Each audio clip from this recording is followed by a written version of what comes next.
Welcome, everybody, to the Get Bit Podcast, the podcast for blurs, for nerds. If you have a fandom, you are most certainly welcome here. I'm your host, the most Will Buchanan. Of course, the man to my left, your right, speaking on how your screen is flipped. I wonder what you have for us today, sir. Liking to remind you that if GoBots are canon to the MCU, so are the Rock Lords. I'm Joe Tonello. Damn, that wasn't even on my list this time. We are the Give It Podcast, guys. Before we get started, just much like the WWE, we do try to watch our language, but hey, you know what you signed up for. And of course, there may be some trailers shown today, especially today, that might be too intense for younger viewers. So viewer discretion is advised. Aside from that, welcome. So, yes, we are back again. Apologies for the hiatus, I guess, if you can say, if you will. But we definitely are back, and as you can probably tell, there has been a lot of how can we put this ever so nicely, Trey? How can we put A this lot ever of so good nicely? and a lot of bad. Yeah, a lot of good, a lot of bad. Especially in the sense of, I guess, since Bob came back to Disney, and after some news from Alex Jones came out, apparently Bob said to Disney, how did he say it so eloquently, Joe? Release the trailers. Yeah, Launch the joy. yeah, launch the joy immediately. Because yes, that's actually what we're going to start with today. Because there have been a lot of trailers. Some good, some were shocking, and some, well, we'll get into it. But first, if you haven't already seen this already, we are going to first cover the first trailer for Transformers: Rise of the Beast. Check it out.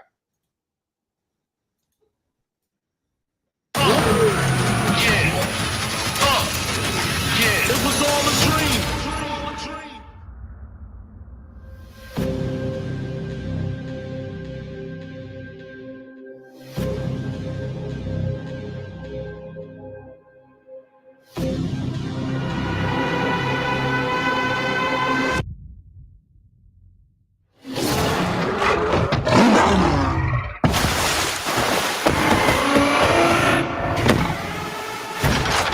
Stand down!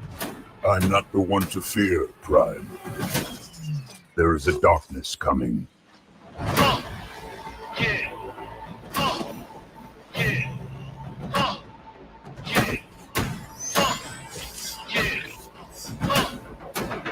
It was all a dream. Pull over! I'm not driving! And if you don't know, now you know.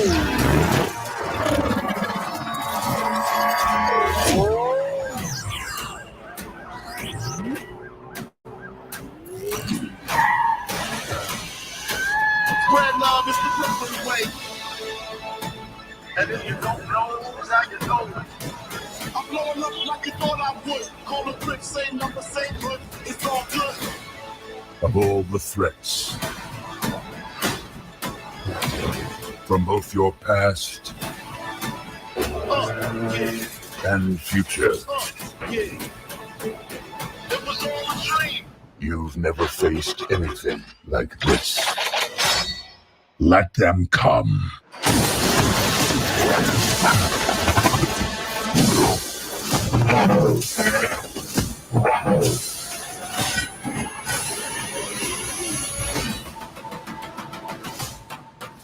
And if you don't know, now you know. Let's get it out. Let's get it out. Oh, it's real.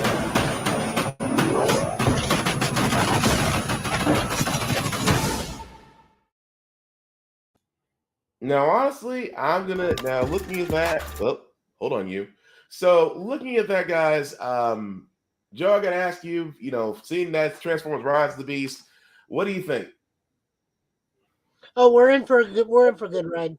This is based off the Bumblebee continuity line, meaning we don't have to worry about a lot of that murky content we had to deal with from the Michael Bay era. Now he is producing, but he is not directing. He was not Thank God. scriptwriter. He's Thank just God. producing. I'm okay with that, and I think that's the reason Bumblebee is the way he is and has his doesn't have his G1 form. While clearly everybody in the series that is a Autobot has their G1 form. As That a may G1 form, right?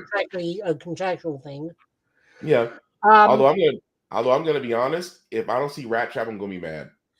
I They don't have the think it's max. one of the things. I think the beast. I think the Maximals are supposed to be Air Razor, Rhinox, Cheetor, and Primal. I don't think we're getting Rat Trap.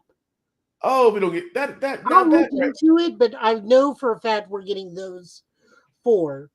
That's gonna annoy me because I mean I don't expect Dinobot, but Rat Trap at least. Well, here's the thing: are you wanting Rat Trap, or do you wanted Scott McNeil Rat Trap? You would throw that out.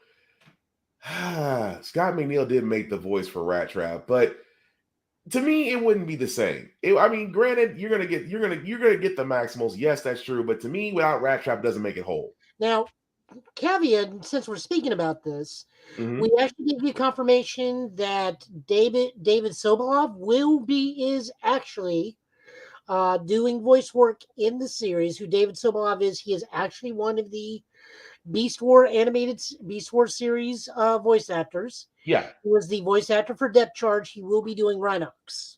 cool. Although I expected Rhinox. Expect Optimus Primal. But like you said, it is following the continuity of Bumblebee, which is great because that was the one thing. I mean, Transformers, the initial trilogy, I guess you could say, of Transformers did follow a certain storyline. And just that, after Dark of the Moon, it went south. Let's just call it what it is.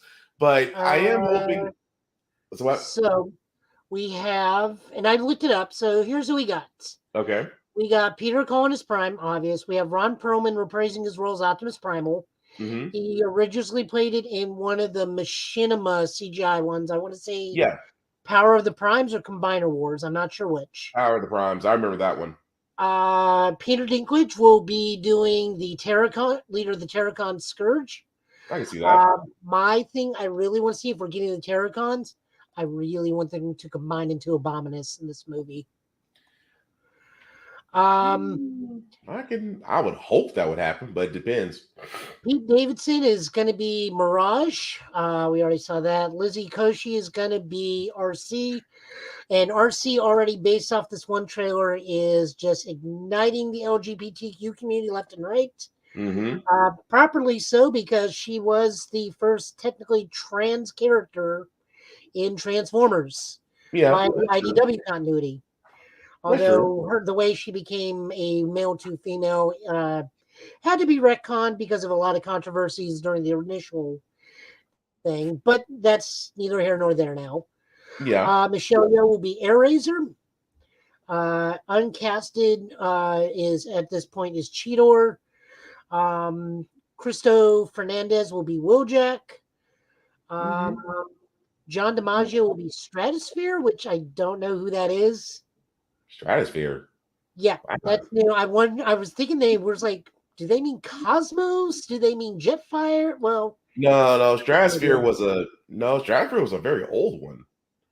That's not even. I'm not even. He turns into like that plane balloon flew in Tailspin. That's a very old Decepticon. No, he's an Autobot. Stratosphere, right? Yeah. David Sobolov is actually doing double duty. He's going to be both Rhinox and Battletrap, which is a Terracon that we see the most. He's that orange tow truck. Yeah.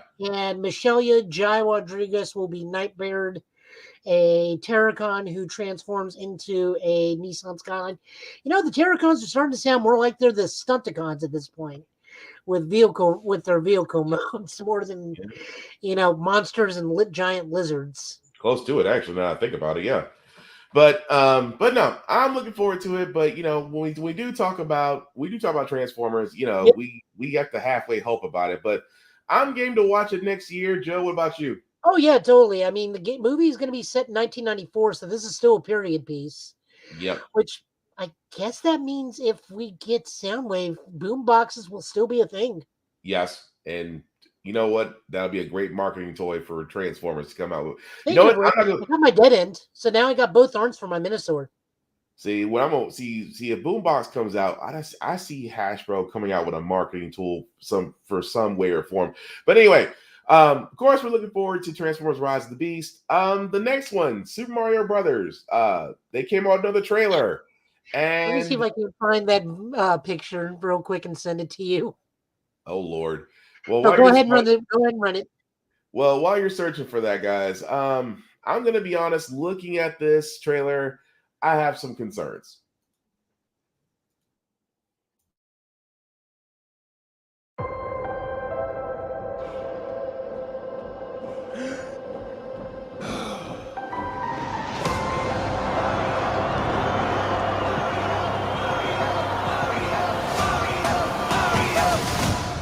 All right.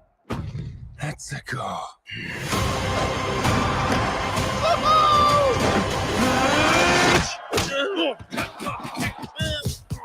Oh my! Okay. Not sure if you know who I am, but I'm about to rule the world. Wow. Yay! But there's one problem. There's a human, has a mustache, just like you. Do you think I know every human being with a mustache wearing an identical outfit with a hat with the letter of his first name on it? Because I don't. Bowser is coming. Together, we are going to stop that monster. How? Look at us. We're adorable. Oh, I got this. No problem. Yes! Come on, Mario! Our big adventure begins now! Ah! Get it off! Get it off! Get it off!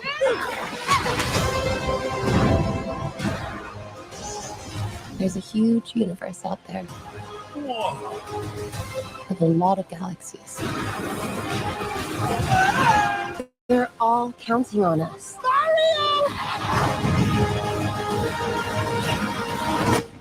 No pressure.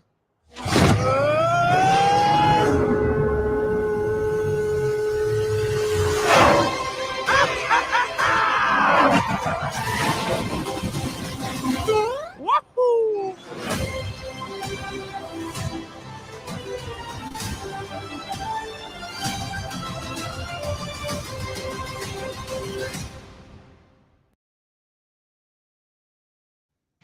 Okay.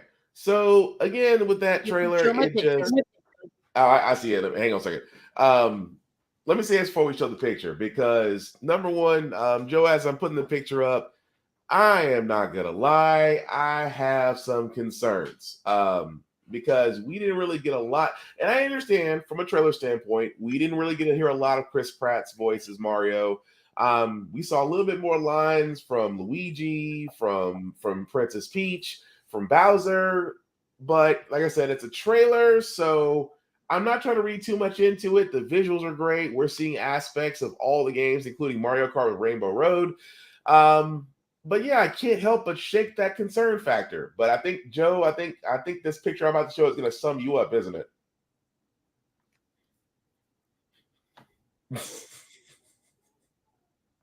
We did 20 takes, and that was the best one.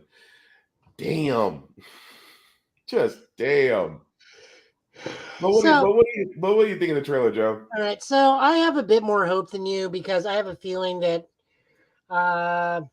maybe Mario's not going to be a huge speaker, so I don't get to listen to him, because we have a competent Princess Peach who clearly is more battle ready Peach. Yeah.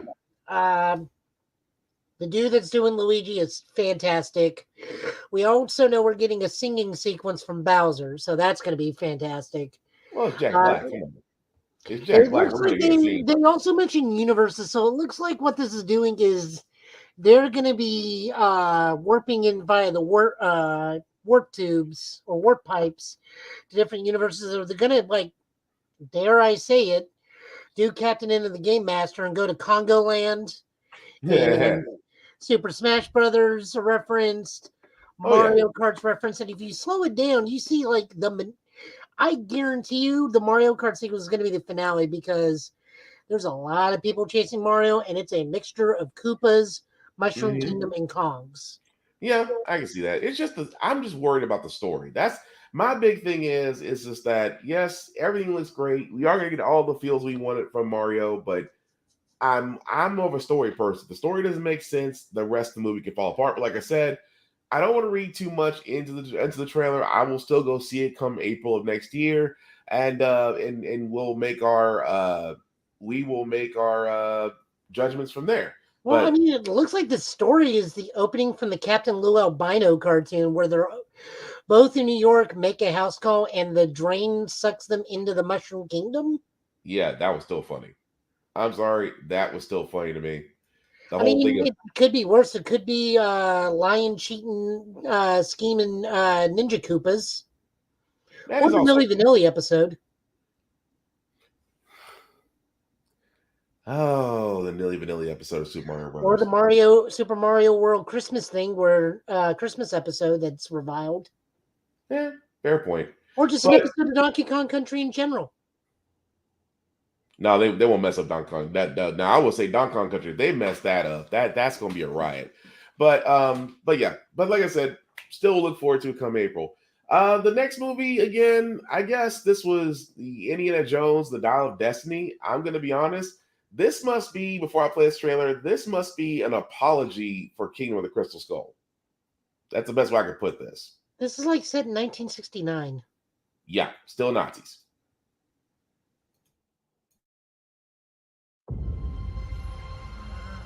I miss the desert.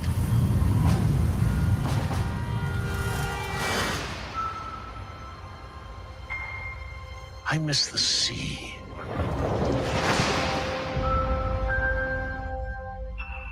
And I miss waking up every morning,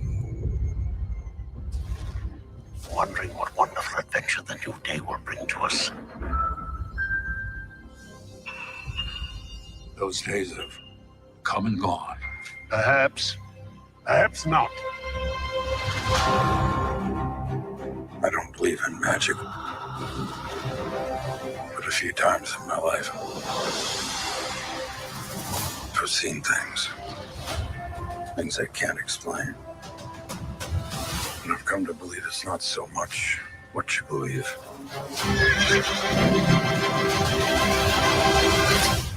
It's how hard you believe it.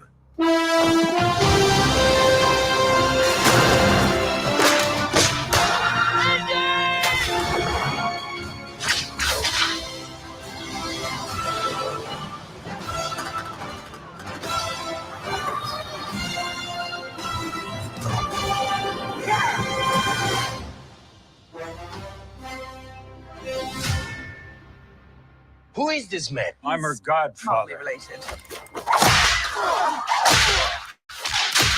Get back.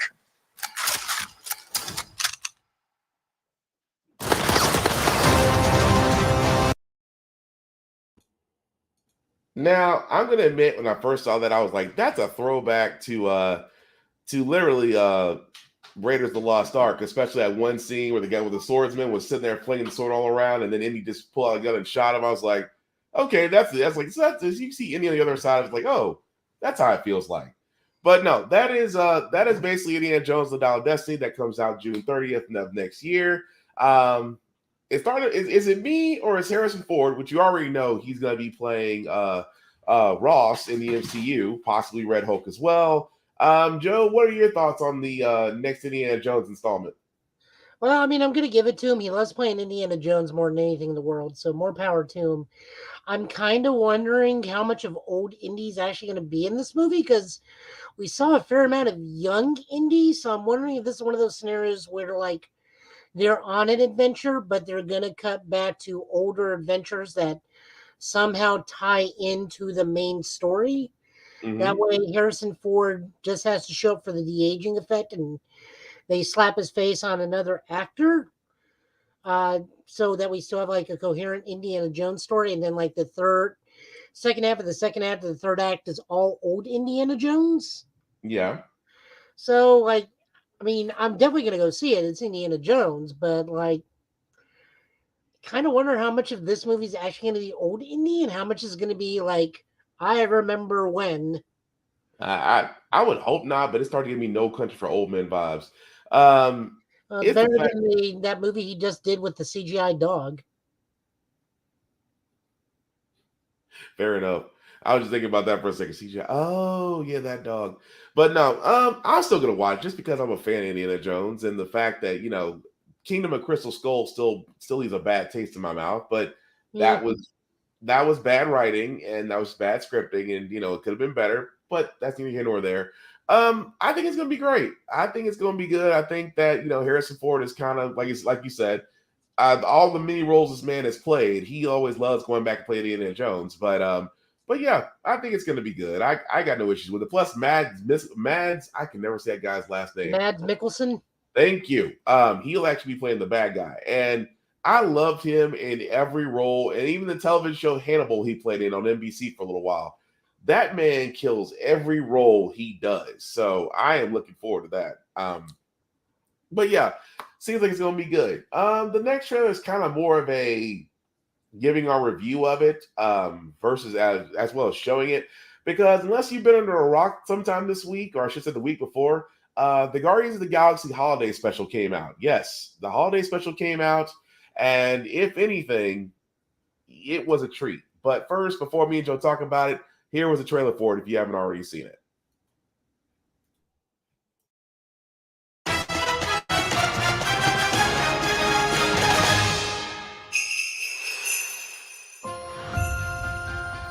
I just saw on the calendar that right now on Earth, it's almost Christmas time. We don't have time for trivialities like Christmas. But Peter's so sad about Gamora being gone. Maybe if we go to Earth for a really wonderful Christmas gift, it would make him happy.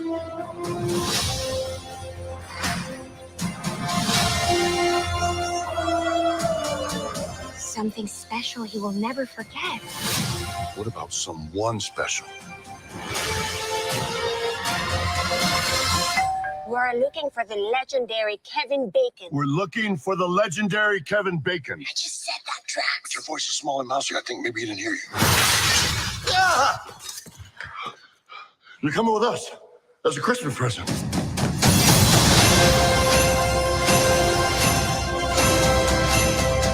I'm Groot.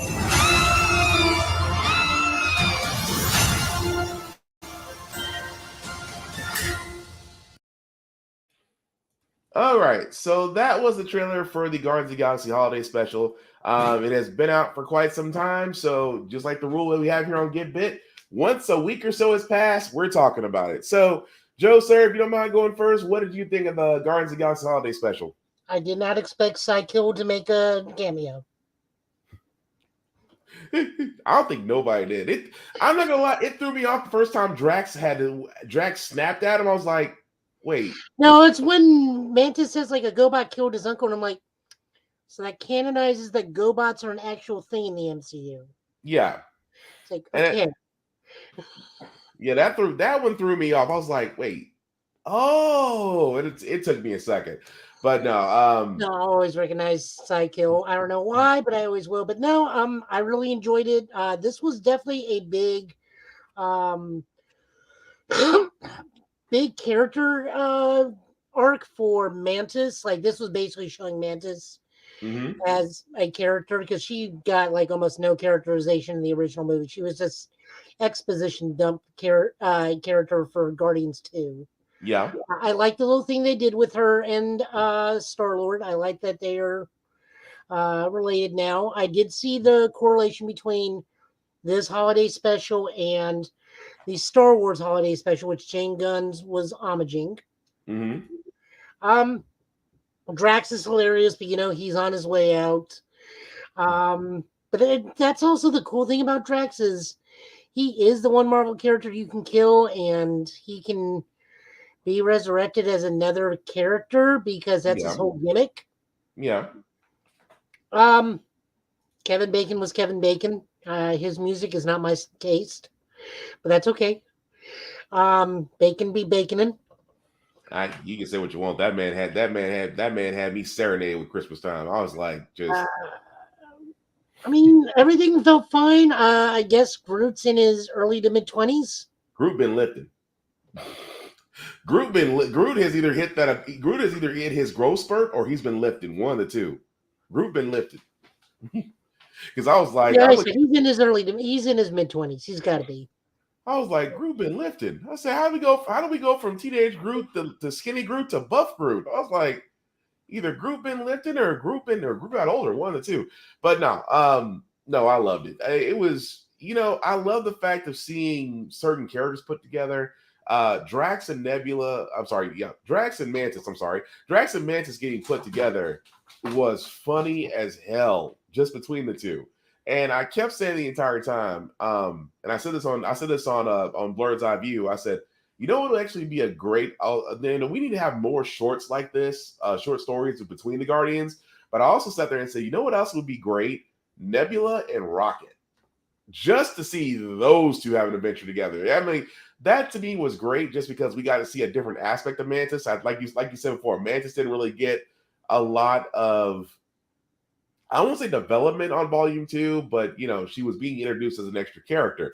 So it was nice to actually see her branch out. It was nice to see Kevin Bacon. Let's be honest, the man's a national treasure, and the fact that he stepped in and made this really great was just the icing on the cake. And then at the same time, I have to give James Gunn, because I sat there and shouted him out on my Instagram. I said, you are one sly SOB, because he sat there and said on his Twitter, he's like, you do know I did allude to this back on Volume 2 and nobody caught it. And he's like, what do you mean? Oh, well, if you go back to where Drax and Mantis were talking, and Mantis was going to sit there and say, I have something I need to tell Peter, and she gets immediately interrupted by Gamora. And I'm like, did y'all think that Mantis was going to sit there and say that all the previous children are dead? No, she's about to admit that she's a sibling. And I was like, yep, I'll give it to you. You lay those things out. In terms of wrestling, it is long-term booking at its finest. I'll put it that way. But no, definitely love the holiday special, and it does kind of gear us up for the next installment. But before we move on to the Volume 3 trailer, anything else you want to add to this, Joe, about the holiday special? It was really creepy to see the way Mantis moves sometimes. Like, she kind of moved like a horror movie monster. Yeah. A bit, which is really neat. Also, Drax finally got that little man he wanted. That's all he wanted. Also, shout out to Nebula getting Bucky's arm and giving it to Rocket. Yeah, they're already having to say, it's like, well, Bucky gets either a new arm or gets his arm back because he already has it in Thunderbolts. That's true. So either he gets an update. You have update. been hearing the rumors for Thunderbolts, by the way, right? Some bits and pieces, but I started to wonder that, like, if he has Bucky's arm, that means Bucky has an updated arm or he's got updated tech. One of the two. Because I'm just like, you just see the look on Rocket's face, like, you do care. I'm like, oh, Rocket, you are a strange individual. But this guy does lead into Volume 3, which is the next trailer we're going to show, which again is the final installment, as James Gunn has said, for this run of Guardians. And he also sat there and said that we gonna be crying. Maybe not Black Panther Wakanda Forever crying, but let's be honest. Guardians of the Galaxy was a type of series that, number one, wasn't very well known until now, and number two, the characters that we've gotten used to may not be the same Guardians. I know it's messed up, but check out the trailer.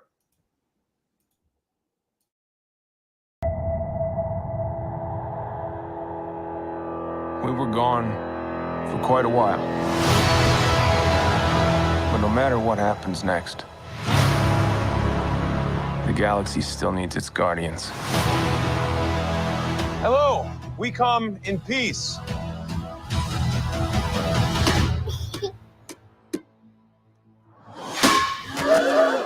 Come on, Drax. Seriously, dude? No! Ow!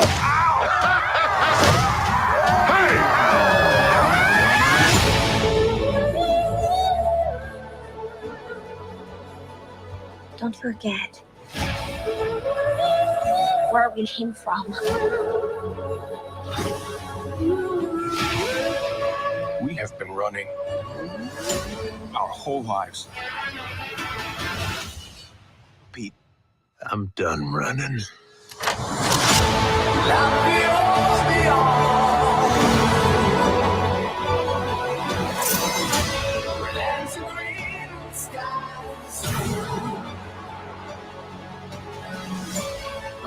We'll all fly away together. together. One last time. Into the forever and beautiful sky. We are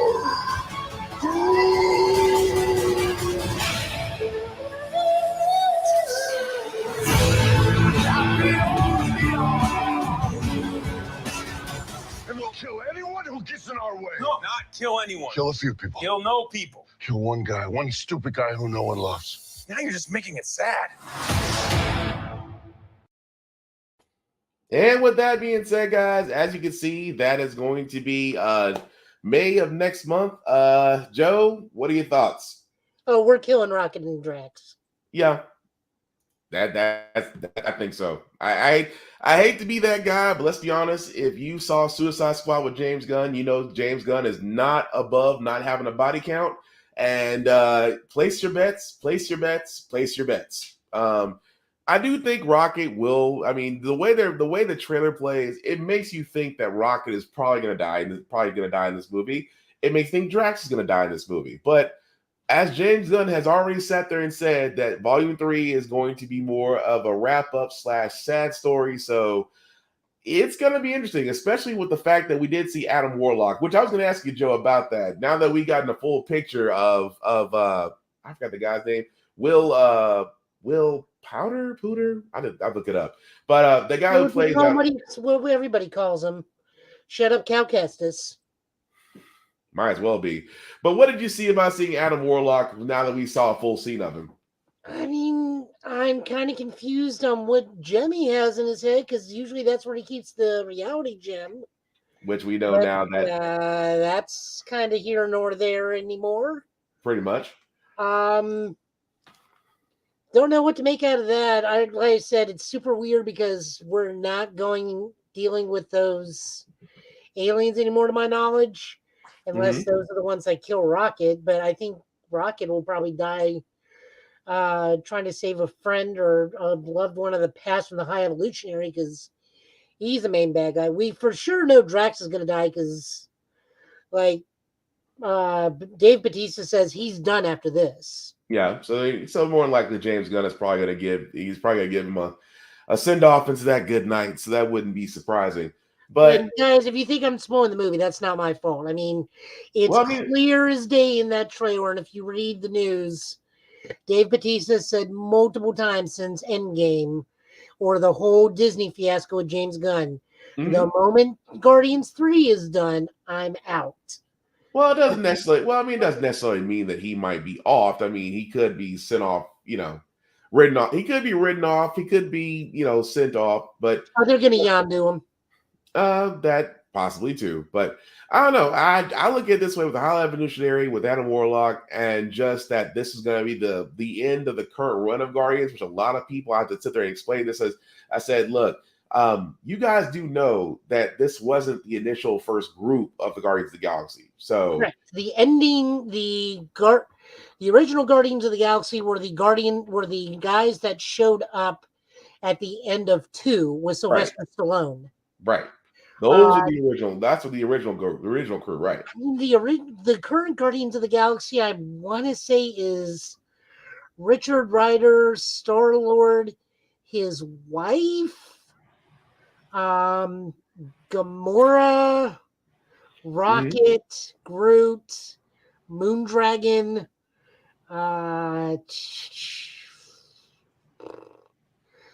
for a bit, Beast, Cyclops, and Kitty Pryde were Guardians of the Galaxy. Iron Man was a Guardian of the Galaxy. Venom was a Guardian of the Galaxy. That was it doesn't take much to be a Guardian of the Galaxy, guys. They have a revolving door that spins just as much as the Avengers.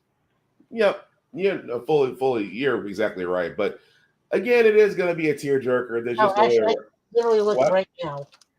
What was it, John? We got Moondragon, Silver Surfer, Darkhawk, Groot, Adam Warlock, Quasar, both current Quasar and female Quasar, Gladiator, Beta Ray Bill, and Cosmic Ghost Rider is one of the versions of Guardian of the Galaxy. Ooh. So Again, revolving door of membership. You ain't lying about that. But before we move on to the last couple of trailers we have, we do need to get into our impressions a little bit. But before we do that, it has been brought to my attention, and we never really gave this movie that has been out. I mean, the eventual roller coaster has been said and done, and that we never really did give our reviews on Black Panther: Wakanda Forever. So now, before we move forward into the next trailers and impressions that we have, Joe, I did want to ask, and like I said, we're beyond the fact of when this came out. So if you have not yet seen Black Panther: Wakanda Forever, look, at this point, I don't feel bad for you. But anyway, Joe, what did you think of it after watching it multiple times? All hail King M'Baku. And also, that surprise at the end, we're calling him TJ. Yeah. Although, like I said, I had no issues with it. It was definitely the emotional roller coaster that I thought it would be. Yeah. Like I said before, unless you have been paying attention to Legos, then you understand that Shuri was already going to be Black Panther, because again, Lego sets will tell you everything about a movie before it comes out. Just saying. I mean, I'll just get this right out of the way. Angela Bassett did about 90% of the acting in this movie. Man, if she does not get an Oscar for this. Also, her hair made no sense half this movie. I mean, she went from long to short to it's almost like a wig, but to the queen herself, who in my opinion will always be Storm every time I look at her. She did command the presence of the movie, and like I said, if she does not get an Oscar performance for this, I don't know what else to think. Although M'Baku was funny to me, because M'Baku had me dying for saying a phrase, which to all men out there, I say this very heavily, to all men in the sound of my voice, never, and I mean never, call your woman a bald-headed demon. It will not go well. Matter of fact, just leave it alone. Because I'm telling you, I think Okoye got a kick out of it, though. Okoye looked at him like she was going to fling the spear at him. That's how it looked like.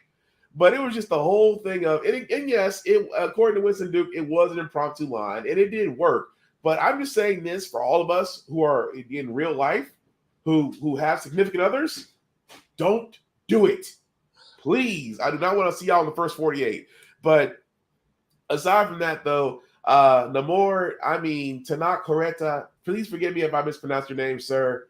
You did that role justice. I mean, it was beautifully done about that. The only thing that kind of bummed me out is when I went to go see it both times, he says Imperious Rex, no one blinks an eye except for me.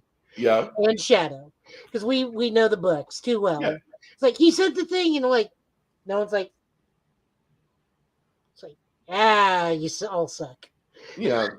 But I just love the fact of I was saying this. I said, you know what he has done, what Namor has done. He has sat there and has set him up and his kingdom up so nice, because outside the Wakandians, nobody knows they exist, but everybody knows about Wakanda now. And now the fact that vibranium is not really secretive anymore, that it can be found in other areas in the world, it does kind of change things, which kind of made me think about Armor Wars coming down the pipe. Well, there's that. I mean, there are some parts of the movie which just don't work, like the parts with what's his name? Only white dude in the film. Dang, I lost his name. Every time I look at him, I just want to call him Bilbo Baggins. Every time I look at him. Shoot, what was his name in the movie? That's Ferris. No, it's not Ferris. Dang. Anyways, so his stuff didn't really work, and the only reason it was there was to set up Julia Louis-Dreyfus's character, which that really had no bearing on the film, like whatsoever. Like, I was trying to. There was some other stuff with. Go ahead. No, go ahead. Oh, Edward Ross. There we go. That's the word I was looking. That was the name I was looking for. But no, Yeah, the whole thing with Julia Dreyfus' character, Yeah, you know, Martin being Freeman is there. Ever Ross. Like, yeah, like we know she's setting up a team. We know that Ever Ross is going to be chilling in Wakanda. Mm-hmm. I mean, that part went nowhere. I didn't mind Riri Williams, but I wish they gave her more of a character. Honest to God, she was sort of a MacGuffin in the movie, which is like there to move a plot along to make sure everybody meets in Wakanda. Yeah, that part I can kind of see, but I love the fact that the whole interaction between her and Okoye in the dorm room, that had me Oh no, dying. that was fantastic. That- But like, I feel like that's probably where it should have ended. Was let her stay in New York or wherever she was and continue on. There's like no reason to bring her to Wakanda. I mean, rescue her, drop her back off at her family with her family. It serves she serves like almost no purpose in Wakanda other than. Well, I can see from a story anchor point, you know, if you put her anywhere else but Wakanda, they would find her and kill her. All you gotta do is drop her off in the desert.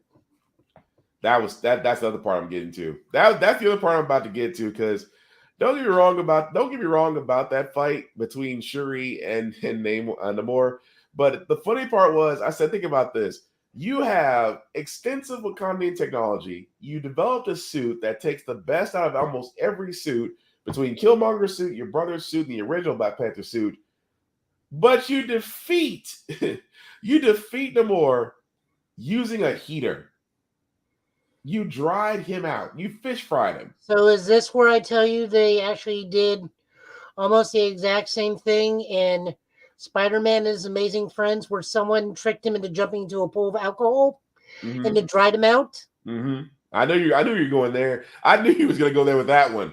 It is the same. You're all right. It's the same thing. But I was just thinking to myself, Wakandian technology got defeated by a space heater just to dry him out. Which, don't get me wrong, it did fit the narrative as far as her, because she realized she couldn't beat him as he was. But you had to dry him out to give yourself a fighting chance. And even at a fighting chance, he was still, I mean, even in Baku, when he threw everything he had at him, and then when he realized it wasn't working, he's like, and then that punch to the chest, and he See, I almost think M'Baku was having fun with that punch, just like, I got somebody I can fight. Mm-hmm. I sit there and looked at him when he sat there and checked his chest. He was like, oh, okay, I'm good. Because I was like, the punch just broke his armor completely. So he's sitting there checking himself. But see, that's a Goku moment. Was like, he can hit hard enough. This will be fun. But no, I mean, don't get me wrong. Aside from some parts of it, it was great. Oh yeah, no, it was very emotional. The Chadwick Boseman only Purple Marvel opening was fantastic. Yeah. They handled his passing very well. We didn't get a CGI double. We didn't get like a voice clip or something. Or anything like that, right? Or that we just got like, hey, he's got a heart thing. Hey, he's crashing. Hey, he's gone. Yeah, that was a very nice tribute at the end. Mm-hmm. I still say the kid they got to play his son looks like Huey, Dewey, and Louie.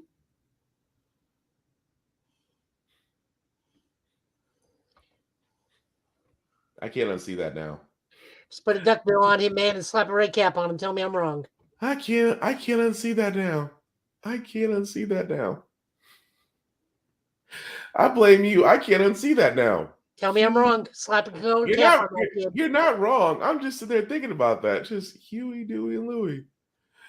Oh, wow. It's just the shape of his face. It's just the shape of the thing. Like one scene, the way his head would turn, and like you're slapping N95 on this kid and put a hat on him. He's just Huey, Dewey, or Louie.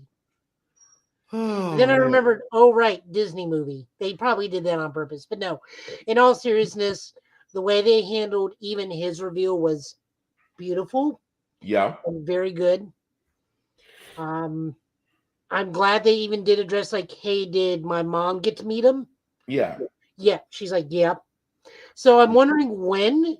I'm wondering if the Queen Guts met Nakia during the 5 years when everybody was gone. I'm assuming and that's how she kept her sanity. Probably that had to be because at the time they have to tie the story in some way that yes, she knew that that she had a grandson, and yes, she had to know that he's being kept safe just out of harm's way. So I can see that. But no, just like everything in general was very good. I mean, the parts that were fantastic were utterly memorable. Some of the lesser parts, so I finally figured out what Ironheart reminded me of. what's that? It reminded me of the Meltron armor from Robotech. The once the female pilots used the Quadlin armor, the one with the missiles as the giant backpack in the back. Here, I have a visual. I think I know. It takes me a second, but I think I know. Because I was like, that one armor. That one armor. I'm trying to think about. Missiles in the back. Does it have a? Yeah, that's it. Yep, that is it. That's exactly it. Okay, I know what you're talking about. It looks like that, but with Deoxys's face. Yeah. Okay, I had to think about that for a second. Like, yeah, I know exactly what you're talking about now. But no, as far as Black Panther Wakanda Forever, I think it's going to be. I mean, it was great. It was definitely an emotional roller coaster. But since we're on emotional roller coasters, this is kind of a lighter one or a darker one, depending how you look at it. Joe, because I know you're still watching it. I finished it. I have to ask you, sir, what did you think about Netflix's adaptation of Wednesday? I swear to God, you were dovetailing in the Cocaine Bear trailer. Oh no, that's just gonna be smooth when I go into that one. But go for it. No, this has been fantastic. I love this to death. Like, I'm having so much fun with it. Mm-hmm. The weird thing to me is in this, and I put this out there, and I've gotten some yes, some no's. Is I feel that Christina Ricci and Jenny Ortega should have switched dads. So, like, Roz Julius should be this Wednesday's dad, and Christina Ricci should have got the Luis Guzman dad from the way they act, because Christina Ricci was a bit more of a lively person. I can see that. I can see that. The other thing I also have people have a problem with is Luis Guzman himself as Gomez. I was like, look, guys, you're going to have to put Roz Julius aside. We were spoiled with that iteration of Gomez. This version of Gomez is more in line with the old school comic strip. Mm-hmm. So, I mean, the problem I have with this casting is their version of Morticia in this, because Morticia, it's not Catherine Zeta-Jones, it's her portrayal of it. Yeah. I have never, ever, in any iteration, even the comic strip, seen Morticia be super needy with her kids at all. Like, never. Well, that's where I kind of hold Tim Burton against that one, just because this is his reimagining of it. Luis Guzman, I mean, I loved his take. Oh, he's fantastic in this. He knows the part. But you are absolutely right that for a lot of people, Roz Julia, God rest that man's soul, he has given us so many iconic roles. To me, I always put M. Bison above Gomez, but that's just me.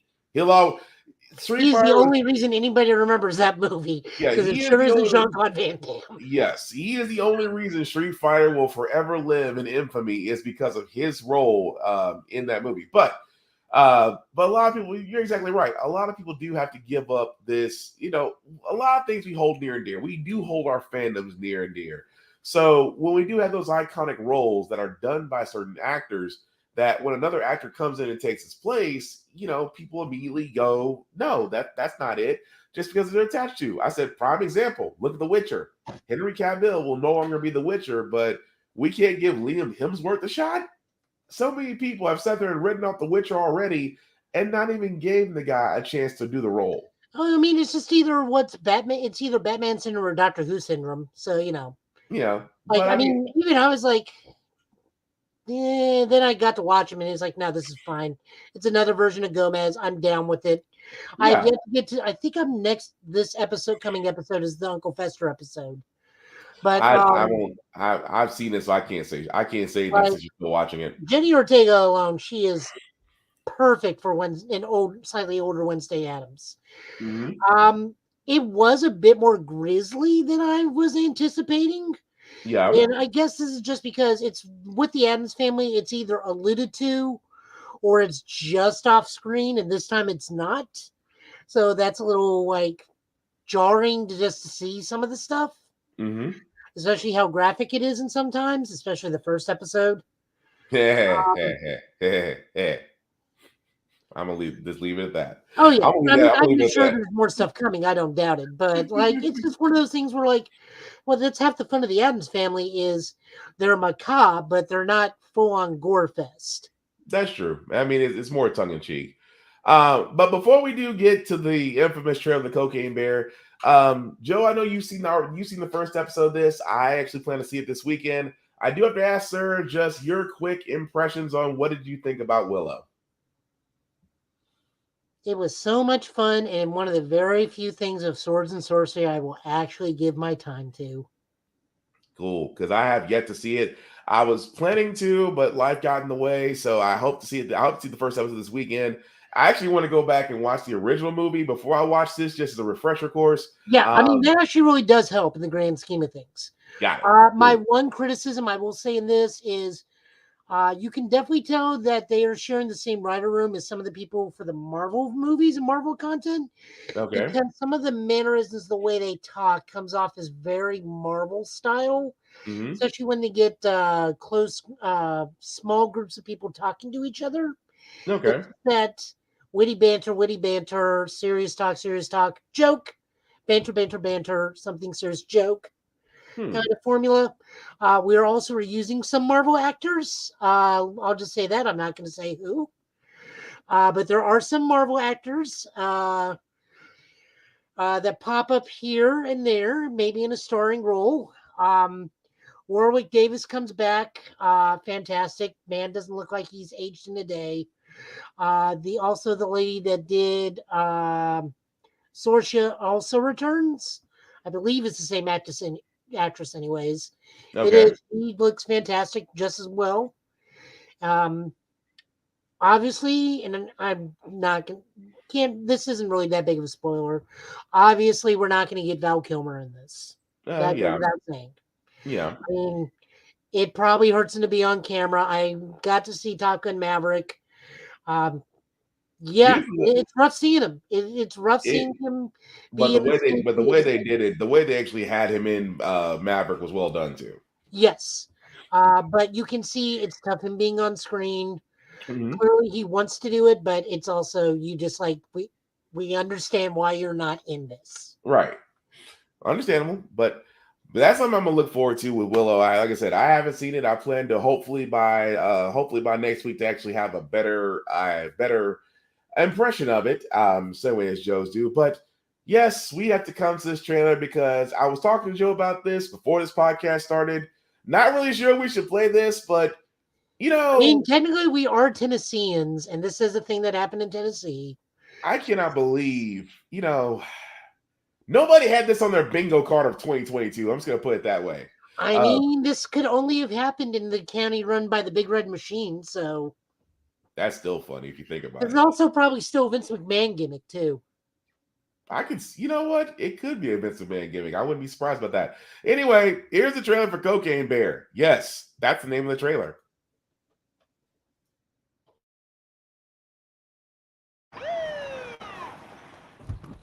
Medic! Oh, Jesus. What is that?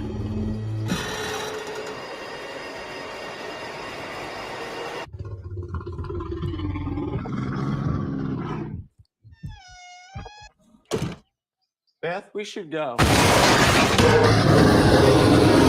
Millions of dollars worth of cocaine fell from the sky this morning in Knoxville, Tennessee. There's more of this out there. They dumped it somewhere. I'm looking for my daughter. Forest is a dangerous place. Hey, Henry, check it out. Something got into it. A deer, maybe. A lot of cocaine was lost. I need you to go and get it. No, don't eat that, don't eat that. Let's see what kind of effect that has on The bear. It fucking did cocaine. A bear did cocaine. There was a bear. A bear? It was far. Hey, that's inappropriate.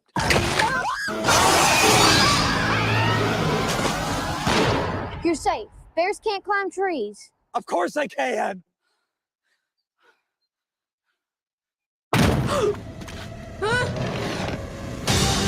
Higher, baby. Oh shit! Get higher, baby. It kind of seems like the thing that stays with a man forever. Apex predator. High on cocaine. Out of his mind.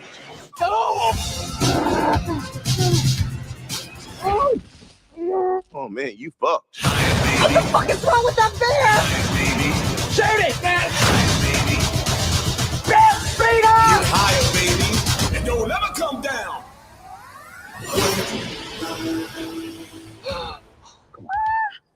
We have such good luck in nature.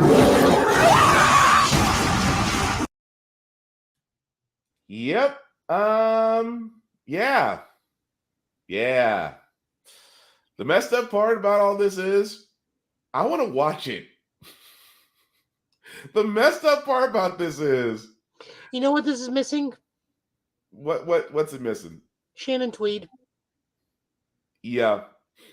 It needs that. But I'm sorry, that sticks with me so much because I'm just like, number one, for all those that are wondering, is this based on a true story? Yes, not in the way that you think. First off, yes, a bear did ingest cocaine. Yes, it did happen in East Tennessee, specifically Knoxville. Yes, nobody died. Only the bear did after ingesting cocaine. The bear died. Nobody died except the bear. So, just want to point that out in case somebody's thinking there's an actual bear still somewhere in Knoxville, Tennessee, still snorting cocaine. I think the story's about 10 years old or so, Joe? Am I wrong on that? Give or take 10 years old or so. So again, I had to point this out because because me and Joe, we both live in Tennessee. I'm pretty sure if Joe hasn't already got to ask questions about this, I got to ask questions about this. Yes, it is based on a true story. No, nobody died. Yes, the bear did cocaine. Apparently, Hollywood has decided to make a movie out of it. But I'm going to be honest, I just want to watch it just because, in my mind, it's just like Sharknado.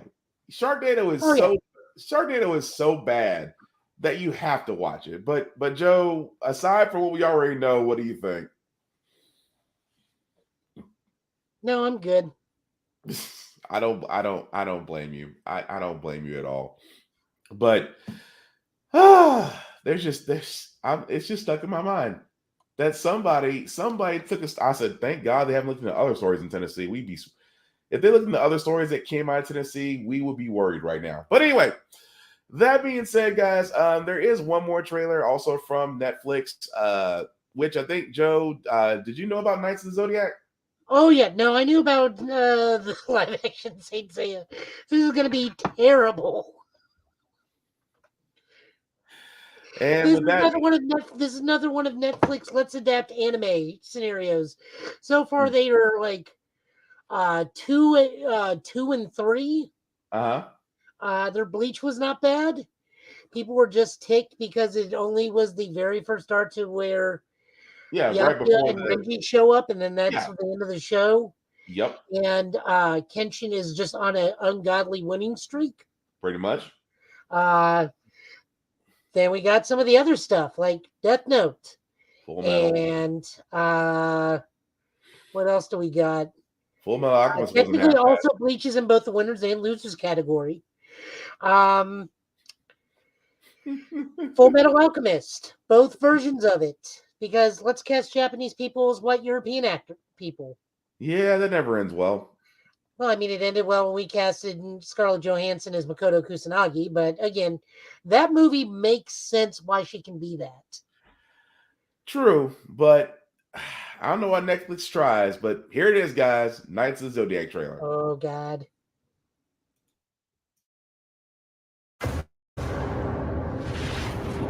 In days of legend, gods walked the earth. Say, what if I told you Athena had returned in human form? and you are destined to become one of her guardian knights. I'd say your therapist is more this paycheck.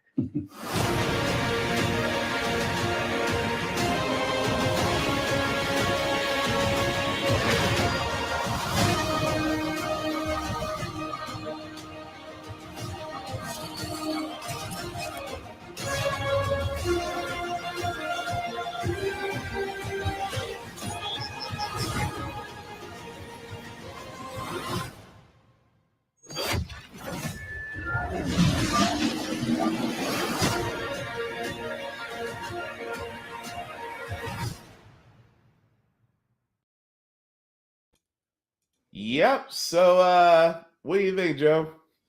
Well, the tagline is, as always with Sensei, is touch the cosmos, to which I will always say, "You, that's dirty." But, well, this is an anime project where the actual lead is Asian, so we're already batting one. Yeah. It's not like King of the Fighters where the little Asian boy suddenly turned into a Caucasian dude midway through puberty. After for Kyo Kusanagi. I mean, don't get me wrong. The visuals all look great, but I was like, wait a minute. I remember Knights of Zodiac on Netflix and Saint Seiya. That's all I was like. So here's how this is going. Saint Seiya is no longer Knights of the Zodiac CG is no longer on Netflix. Oh. No, it didn't get canceled. Crunchyroll bought it and is now airing the Golden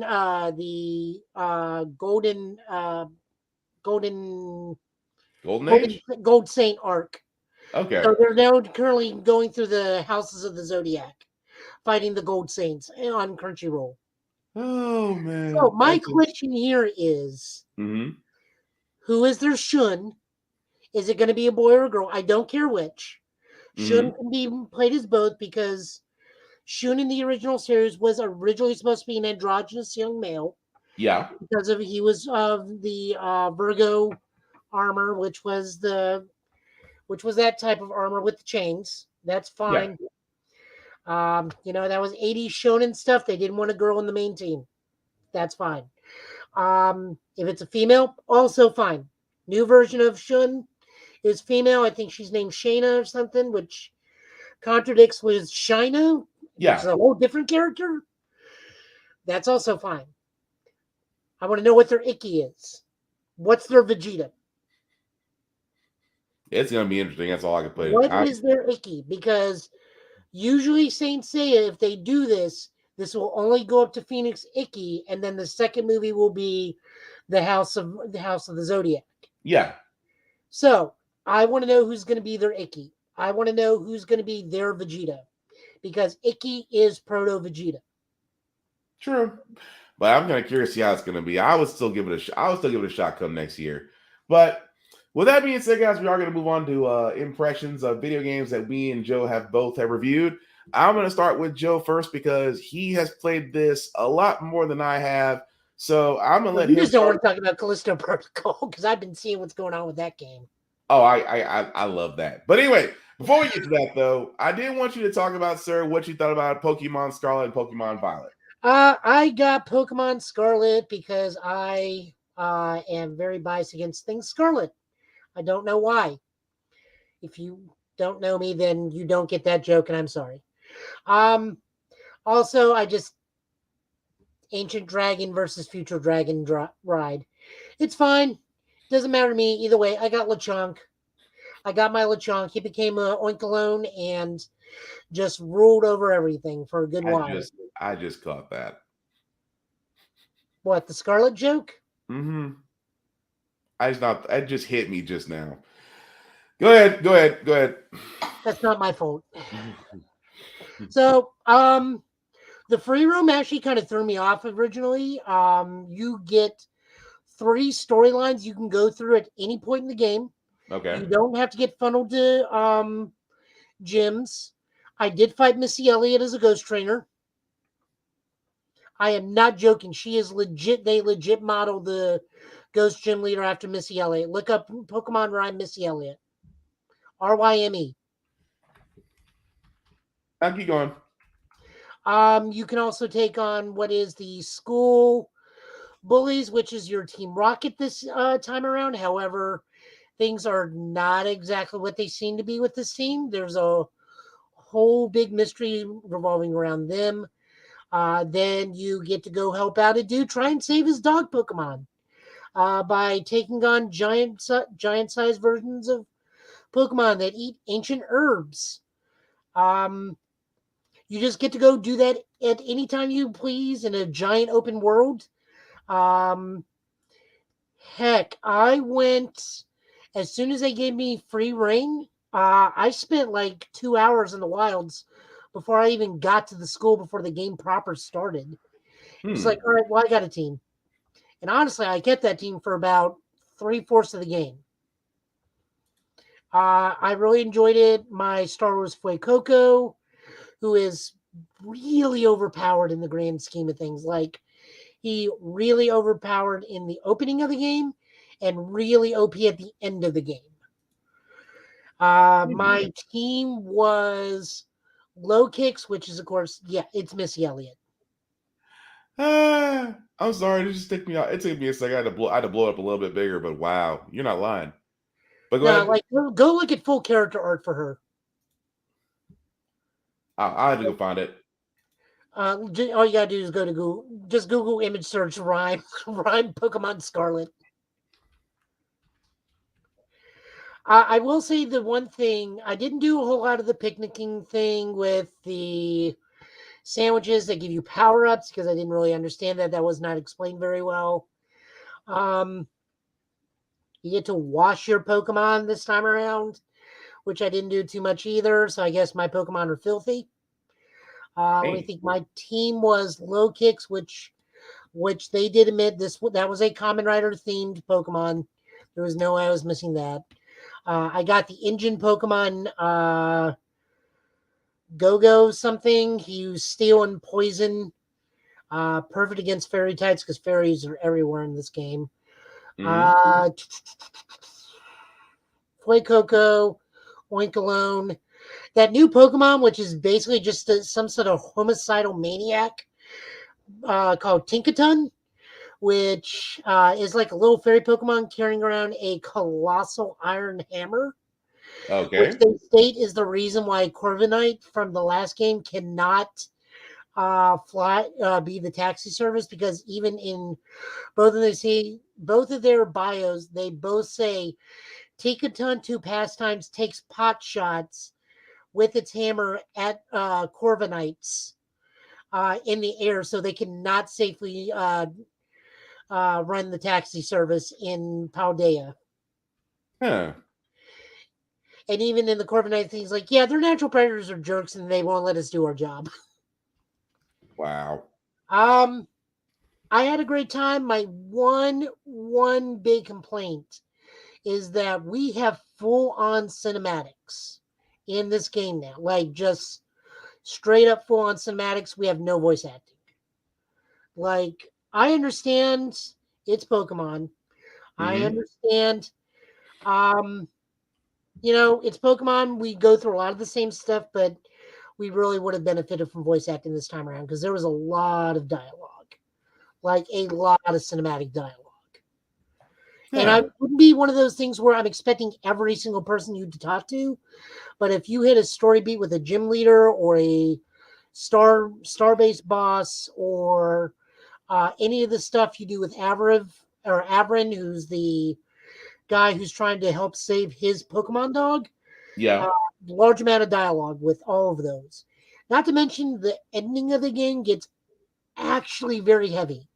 And a lot of talk about death and family and all sorts of stuff like that, which was much heavier than I was expecting for a finale of Pokemon. Actually covered death in Pokemon? Well, that's a first. Oh, yeah. Like, there's a big twist towards the end that you just, like, actually even surprised me. He's like, huh. Well, that's creepy and unexpected. Well, I will say that. But also, you did actually but before I move on to Callisto Protocol, which again, I love that game and what I've been playing so far. I know you did play Gundam Evolution as well. Your thoughts on that game too? I run around and hit people with a very large axe because I'm usually a Zaku. No, in all seriousness, and a bit more thing, this is a hero-based shooter with Gundam. This is Overwatch, but with Gundam.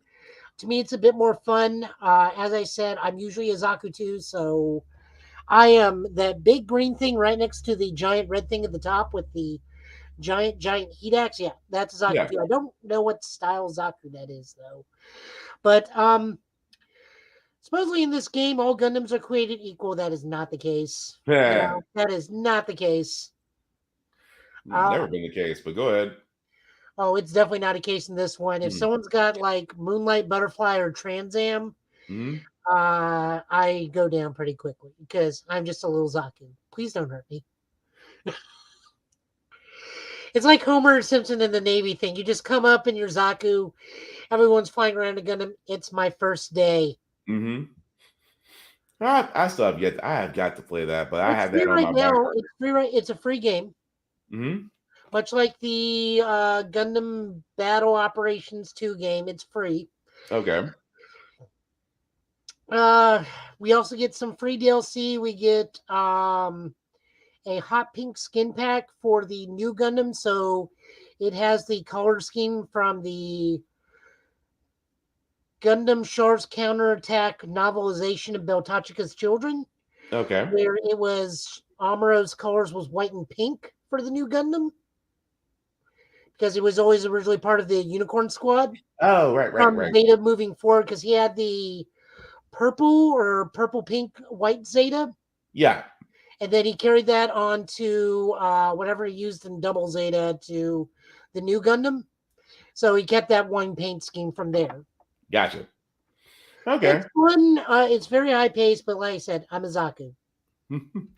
I'll always pick. Well, I'll leave that alone as far as what I'll always pick. But as you're a demon in a ball. We understand.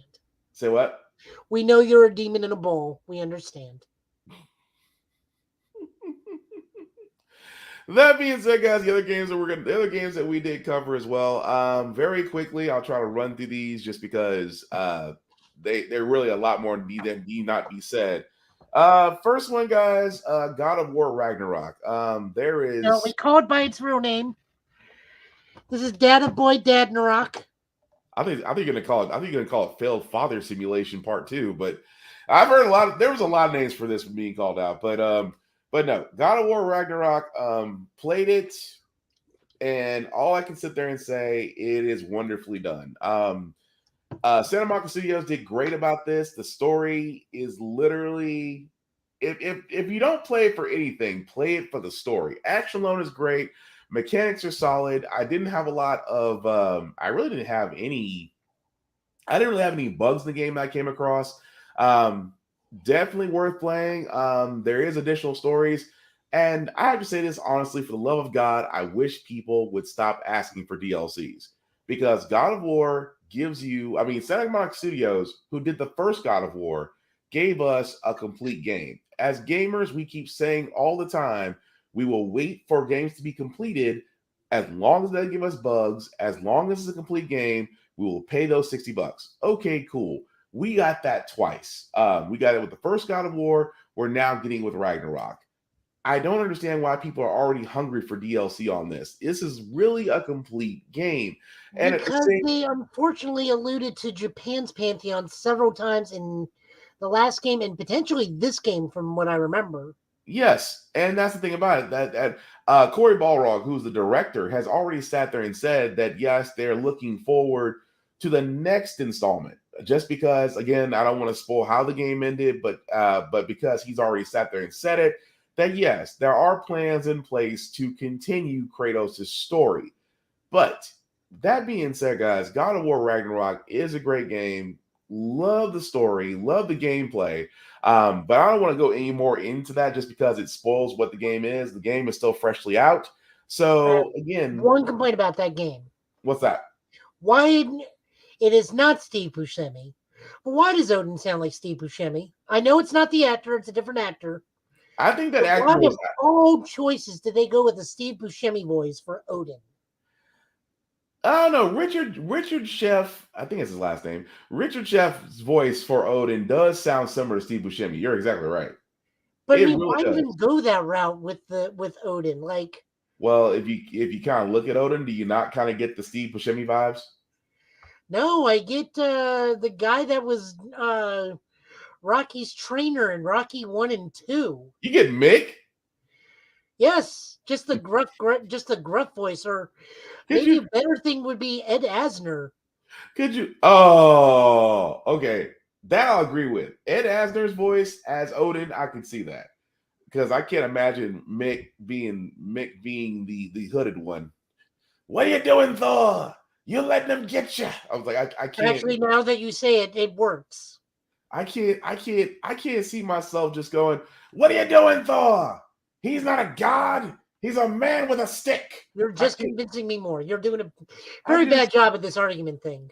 I just can't. I mean, could you just imagine? You imagine going to Kratos? It's like it just sticks with me now. And now it's that or Michael Ironside, like either Ed Asner or Michael Ironside. Either to give me Ed Asner. Give me Granny Goodness or Darkseid to be the Allfather. Oh, Ed Asner's voice as Odin would be perfect. I could see that. I can see that because it's kind of a, what are you gonna do? What are you gonna do? I'm the king of everything. What are you gonna do? You can join me, or you can go against me. All I want is peace. I can see that. Ed Asner's voice as the voice of Odin would work. I can see that. It doesn't, like I said, that was the only part that, like, what little I got to play and what little I saw in the gameplay videos, because I'm just watching Maximilian Dude right now because I don't have a lot of money because of Christmas shopping and something's happened this week. That was the only thing that kind of took me out of it, was just the Odin's like, why do we not have like a deeper voiced Odin? Why does he sound like an 80s car salesman? Pretty much. Although I will say this, Ryan Hurst as Thor, that was great. That's great. I loved his take on Thor. But no. Just to sum it up, guys, it is God of War Ragnarok is definitely worth playing. It will definitely tug at the heartstrings a little bit.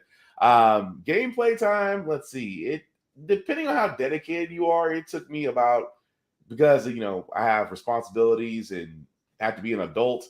It took me a little over 2 weeks, and that's playing roughly maybe 2 or 3 hours every day for Monday through Friday. So you're looking about, I mean, it's a good, don't get me wrong, God of War Ragnarok is not a short game by any manner of the word. If anything, it's a little bit longer than the original God of War game they came out with. So just to give you an idea about playing time. But yes, it is worth playing, and at the same time, you won't be disappointed. I wouldn't be surprised if it comes up as a game of the year. I will call game of the year on that one, just because it to me is that good. Even though the next game I'm going to bring up kind of can fit that protocol as well, and I'm talking about the Callisto Protocol. That is a game that I'm currently playing right now, and for a lot of people, yes, this is the stepsister to Dead Space, if you will.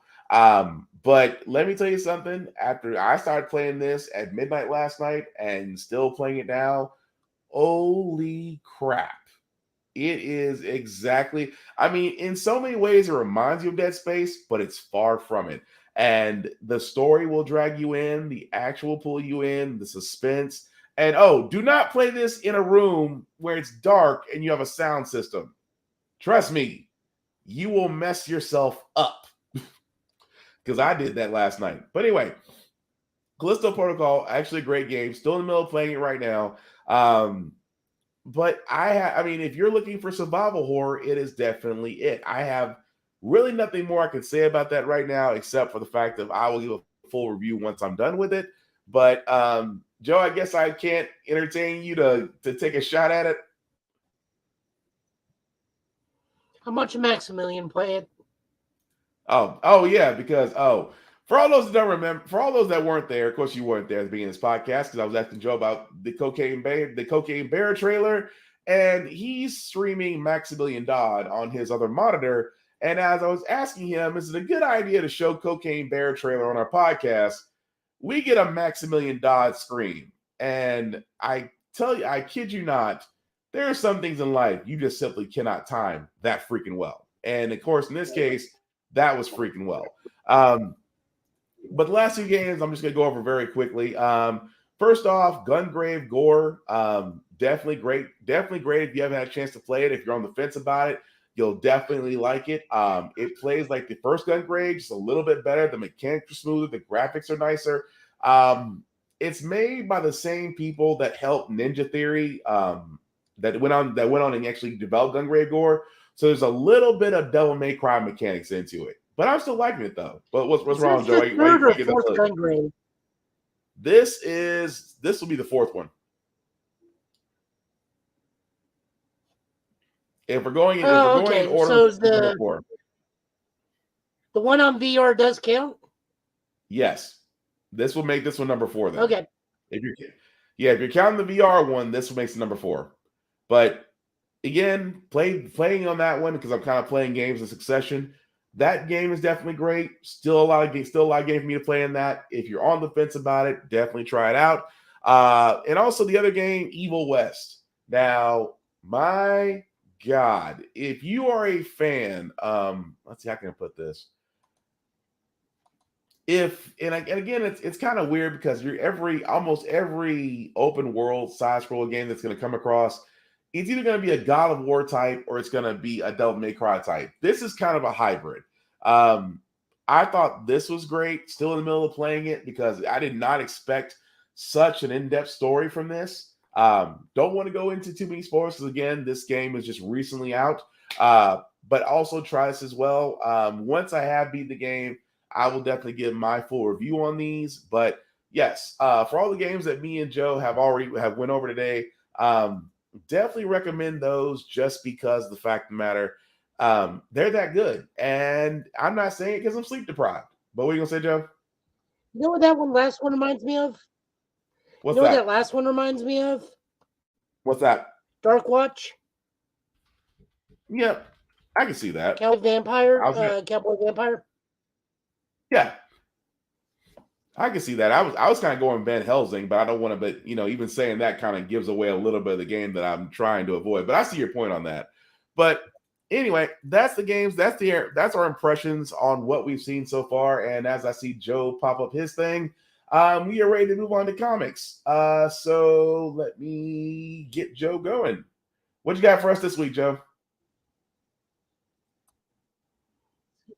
Okay, we got like a ton of books to go through because I insisted we hit a little bit of everything over the 3-week hiatus. So a lot of these we are going to be shotgunning because a lot of them really are quick, like one-sentence reviews. Like, for example, Wonder Woman 793 with written by Michael W. Conrad and Becky Colloon and Amelia Lupacchino doing art, Wade Von Garbadger doing inks, and Jordi Belair doing colors. Long and short of this is a one-shot where pretty much Wonder Woman and the Trinity reform, and they have an adventure post in the Watchtower, and it just kind of plays out like an episode of Justice League Unlimited, just like after the Watchtower era has ended. But these three pop back up there for fun in adventure. Oh, yeah. Very fun. Also, they are thieves. All three of these people are thieves. They stole John's cookies. That was still funny. Coming up next with Nightwing number 98. Written by, God, I hate when they do stuff like this. Written by Tom Taylor with art by Daniel Di Nicolio, who is Tom Taylor's art collaborator in Seven Secrets, which is an independent project. Pretty much the cover says it all. In this issue, Nightwing meets his own fifth-dimensional imp.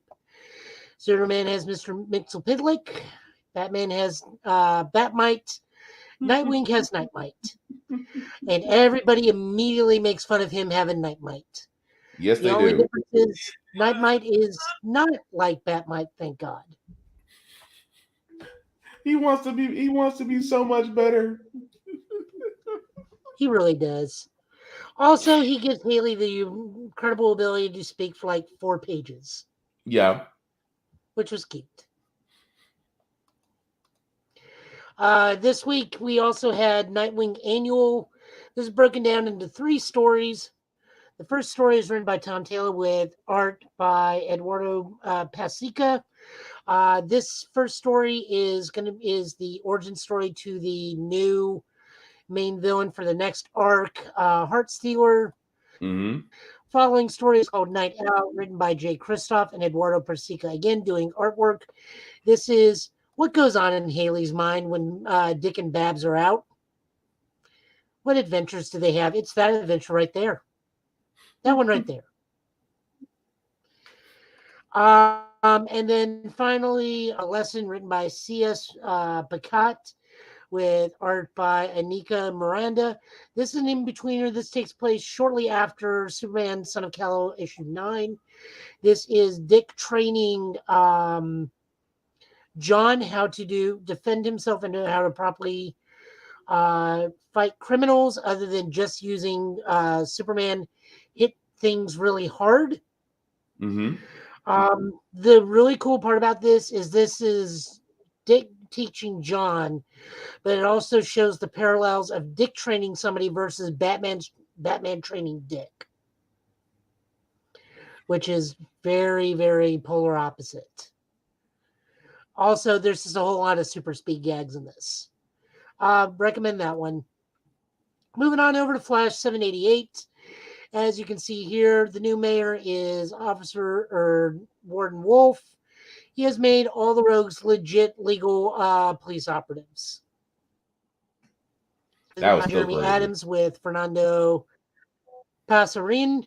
The other fun part about this is that once again, poor Mr. Terrific is being bullied by Linda Park because they do finally announce Linda is pregnant, but Linda is making them figure out, am I getting powers or is the baby giving me powers? Right. So Mr. Terrific is being bullied once again. We don't really know. Also, we get the return of a Wally West era Flash family ally in this series. Also, I think they made Trickster look like Mark Hamill. Yeah. A little bit. Purposely. Maybe. Definitely. Moving on over, we got a one-shot that spins out into 2 books. So this is the new golden age because we have been promised for about 3 years now the JSA is going to return. And as a result of it, the JSA returned. Mm-hmm. So this first book is written by Jeff Johns with art by a ridiculous amount of writers. I am not going to name every single one of these people. Sorry, guys. With colors by an equal amount of people.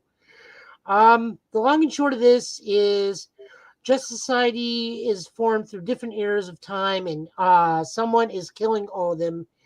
If you are a fan of the Justice Society, you know it's Perdegadon. Like, it's just so blatantly obvious it's Perdegadon. Yeah. Spinning out into Stargirl, however, Stargirl's on a different path.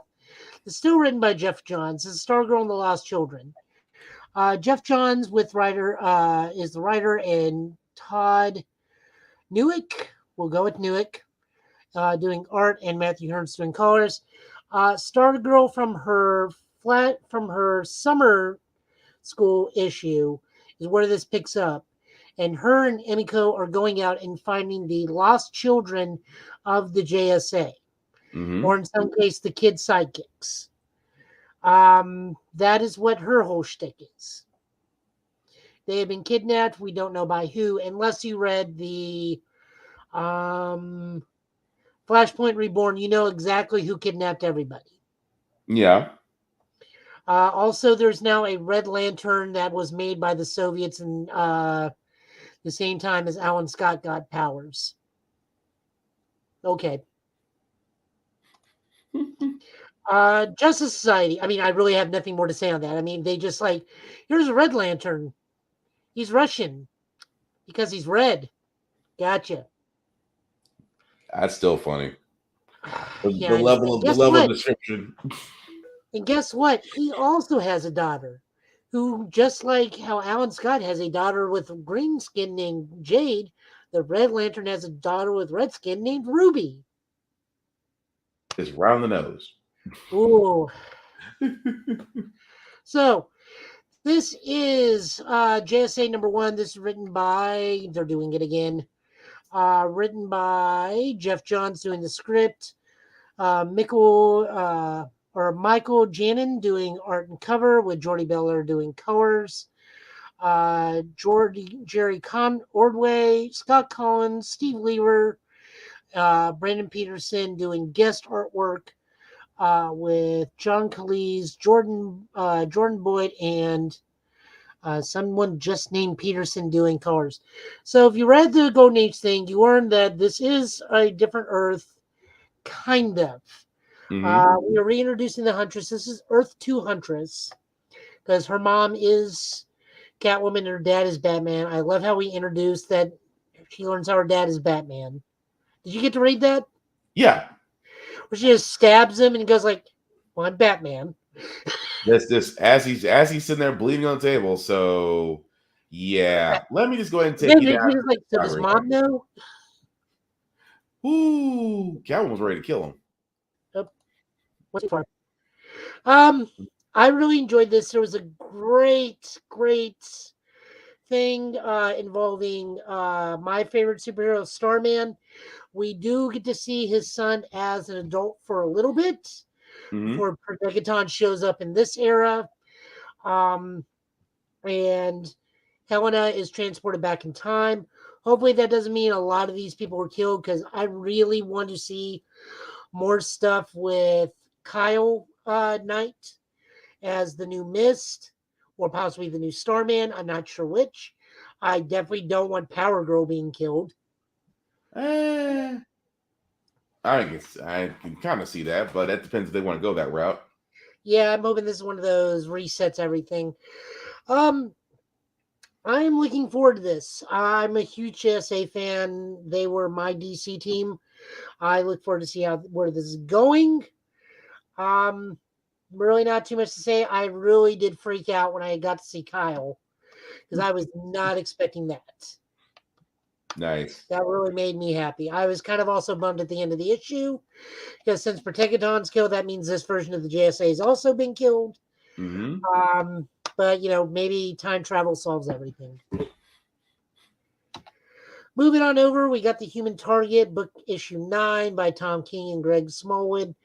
I love this book so much. It is so wonderful. This cover is perfect for this book, because Chance thinks that Batman is onto him. And now he's paranoid because it's Batman. So he knows Batman does this like I do. Batman's better at this than I do. Batman's smarter than me. Batman already knows everything that's been going on. Batman. Batman does not show up once in this issue. That's the funny. That's the mess pure up. Paranoia, purely on Chance's part. Yeah. I mean, well, the man's dying, so. But he's trying to help him and Ice cover up the fact that they may have killed Guy Gardner.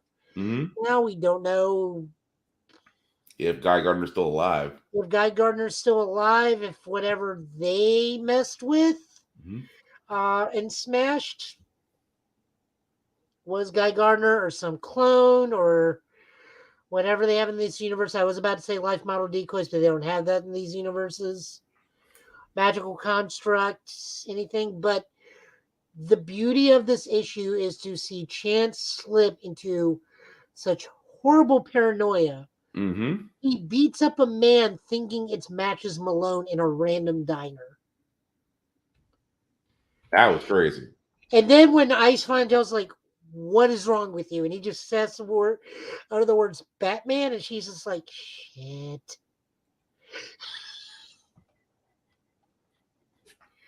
As I said, I had a lot of fun with this. It just goes to show you how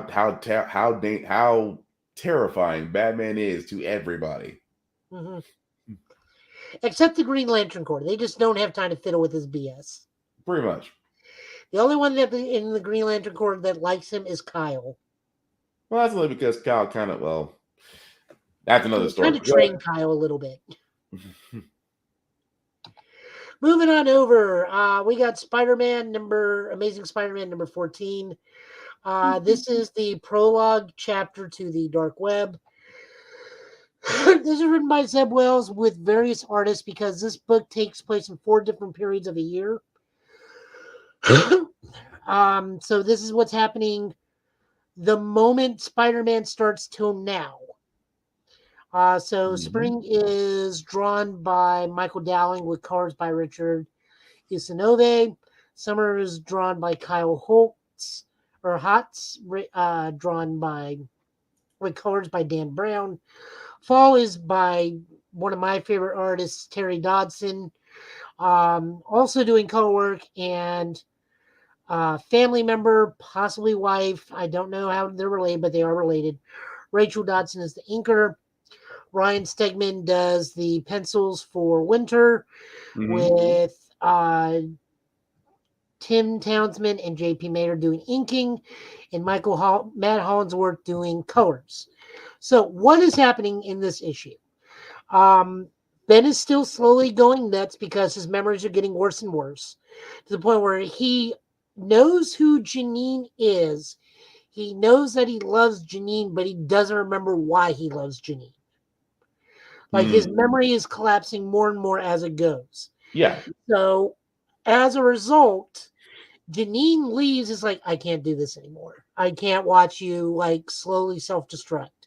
She tries to leave, and of course, Janine got out of jail pro bono or for free because of the Beyond Corporation. Well, the Beyond Corporation washed their hands of them, so he is immediately trying to be recaptured by the U.S. government and U.S. federal agency. So she's like, well, Ben, I'm back with you, ride or die, because I am not going to jail again. Yeah. Meanwhile, Ben has been robbing Beyond facilities and makes a portal that gets him into limbo to where he goes and meets Madeline Pryor, who's in a sea of demons that she herself has been put there to remind her who she is. And plus, the demons are not happy that she's there because not only is she not the original queen of Limbo, that's magic, right? But she's not even technically a real person ruling them because they understand that she is a corrupted soul since she's a clone.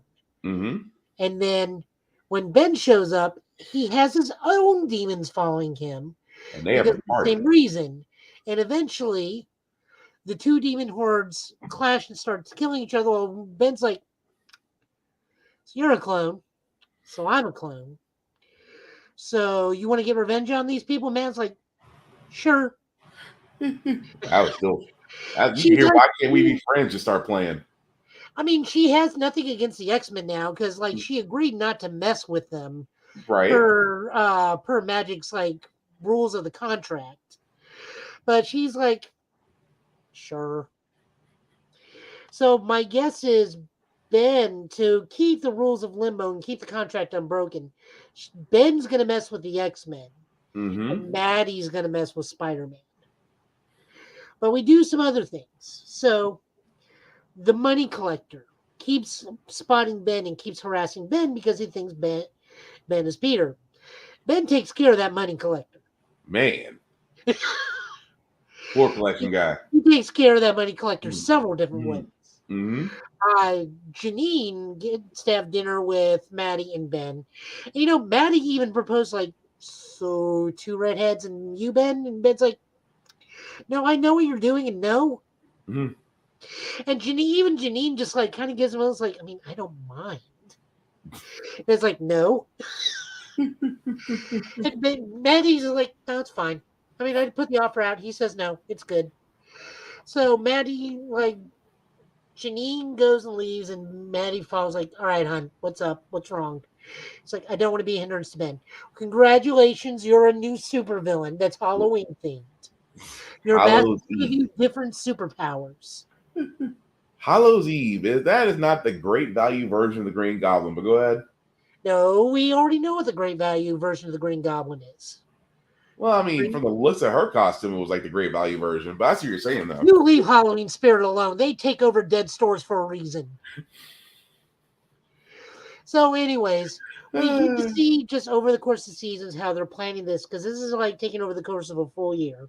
Yeah. Which is why this summer's comic was the first time Ben and Maddie messed with Spider-Man via the U.S. Postal Service and turning a mailbox into a demon. Yeah. You start small, people.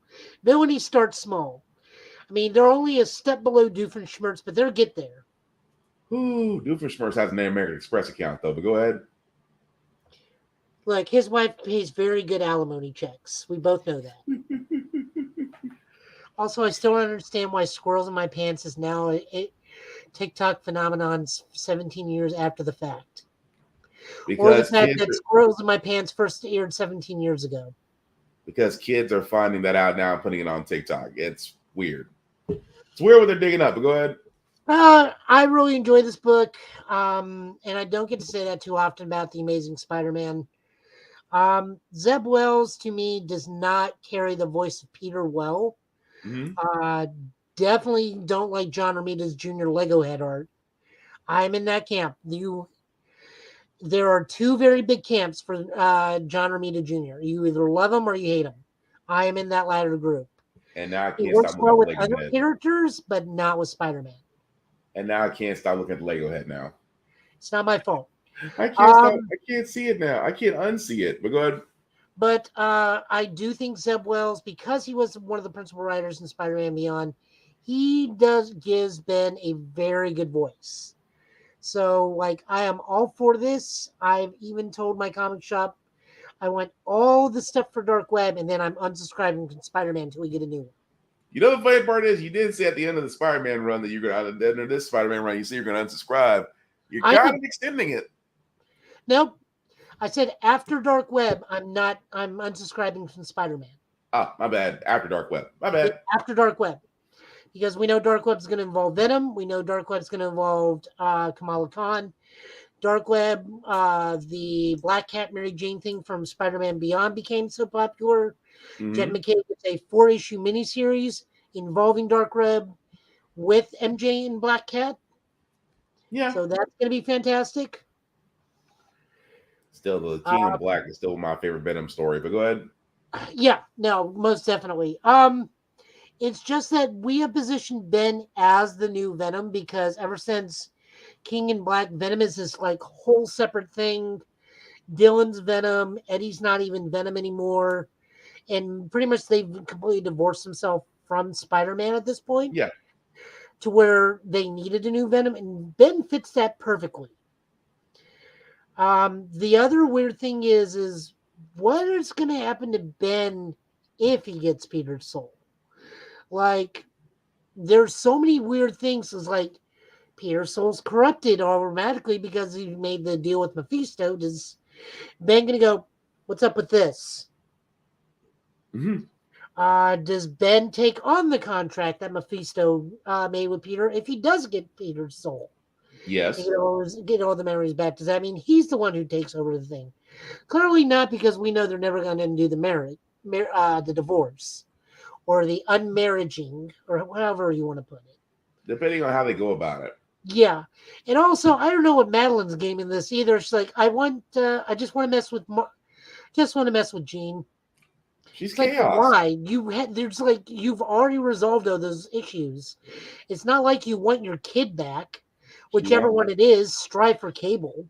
She wants problems. She doesn't want peace. She wants problems. Well, yeah, but she's already made her peace with Scott and Jean and Krakoa. And now she's bored.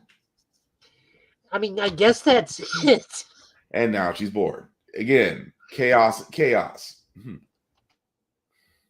I blame the fact that the majority of these women right now in the storyline, they're all having to deal with redheads.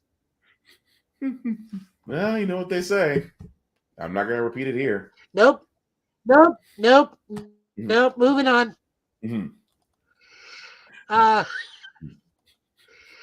Daredevil number 5, or Legacy issuing Daredevil number 654. This is continuing the fantastic run of Daredevil with Chip Zdarsky, Mark Checchetto doing art, and Matthew Wilson doing color. So Daredevil and Elektra are now officially husband and wife. They run their new ninja organization, the Fist, because their marriage is a mystical thing. They get powers.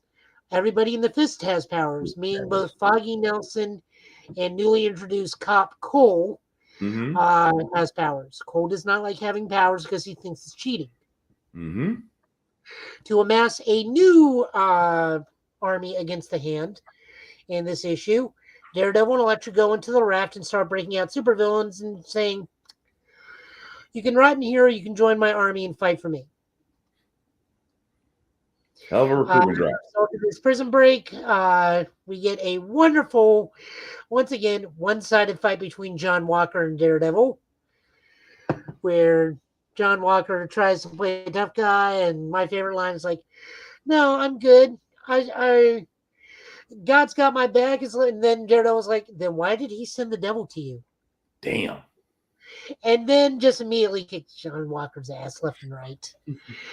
Also, I like that this version of John Walker they're drawing, or the new uniform that they give John Walker, is just ultimately Captain America's costume. Pretty much. No, it is. It's just Ultimate Captain America's costume. Yeah. Because Ultimate Captain America and John Walker are the same person in the grand scheme of things. Yeah, you're right. Oh, also, finally, the other thing that they're doing in this issue is Matt is purposely mugging to every single camera in the raft so that the Avengers finally take notice, because at the end of the issue, it's like, Captain America's like, "Oh, he's inviting us. Get everybody." Yep. Oh, but good. But it was a good issue, though. I did like it, but I thought we were going to see another. I thought it was going to be another disrespectful ass whooping coming. But it was. I mean, not the. I mean, It was a disrespectful whooping in 3 panels. Yeah, but it wasn't mentally defeating. I have got to get that panel together, because it's like there's got to be more than just you and me talking about that. I have got to get that panel together. But go ahead. Moving forward, we got Star Trek #2. This is written by Colin Kelly and Gatson Landing, art by Oleg Chukudov. I hope I got that right. And color by Lee Luffridge. So Cisco has to go deal with the Klingon Empire, meets with the Klingon Emperor, and then reunites with Worf. We learned that Worf now works for the Klingon administration as its ambassador to Starfleet. As a result of that, and the Klingon Empire being the Klingon Empire, intrigue continues. And Kahless is still alive. Well, a clone of Kahless is still alive. Yep.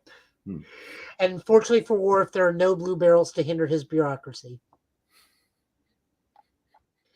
Rounding up tonight was a book Will didn't like, and I just laughed my butt off.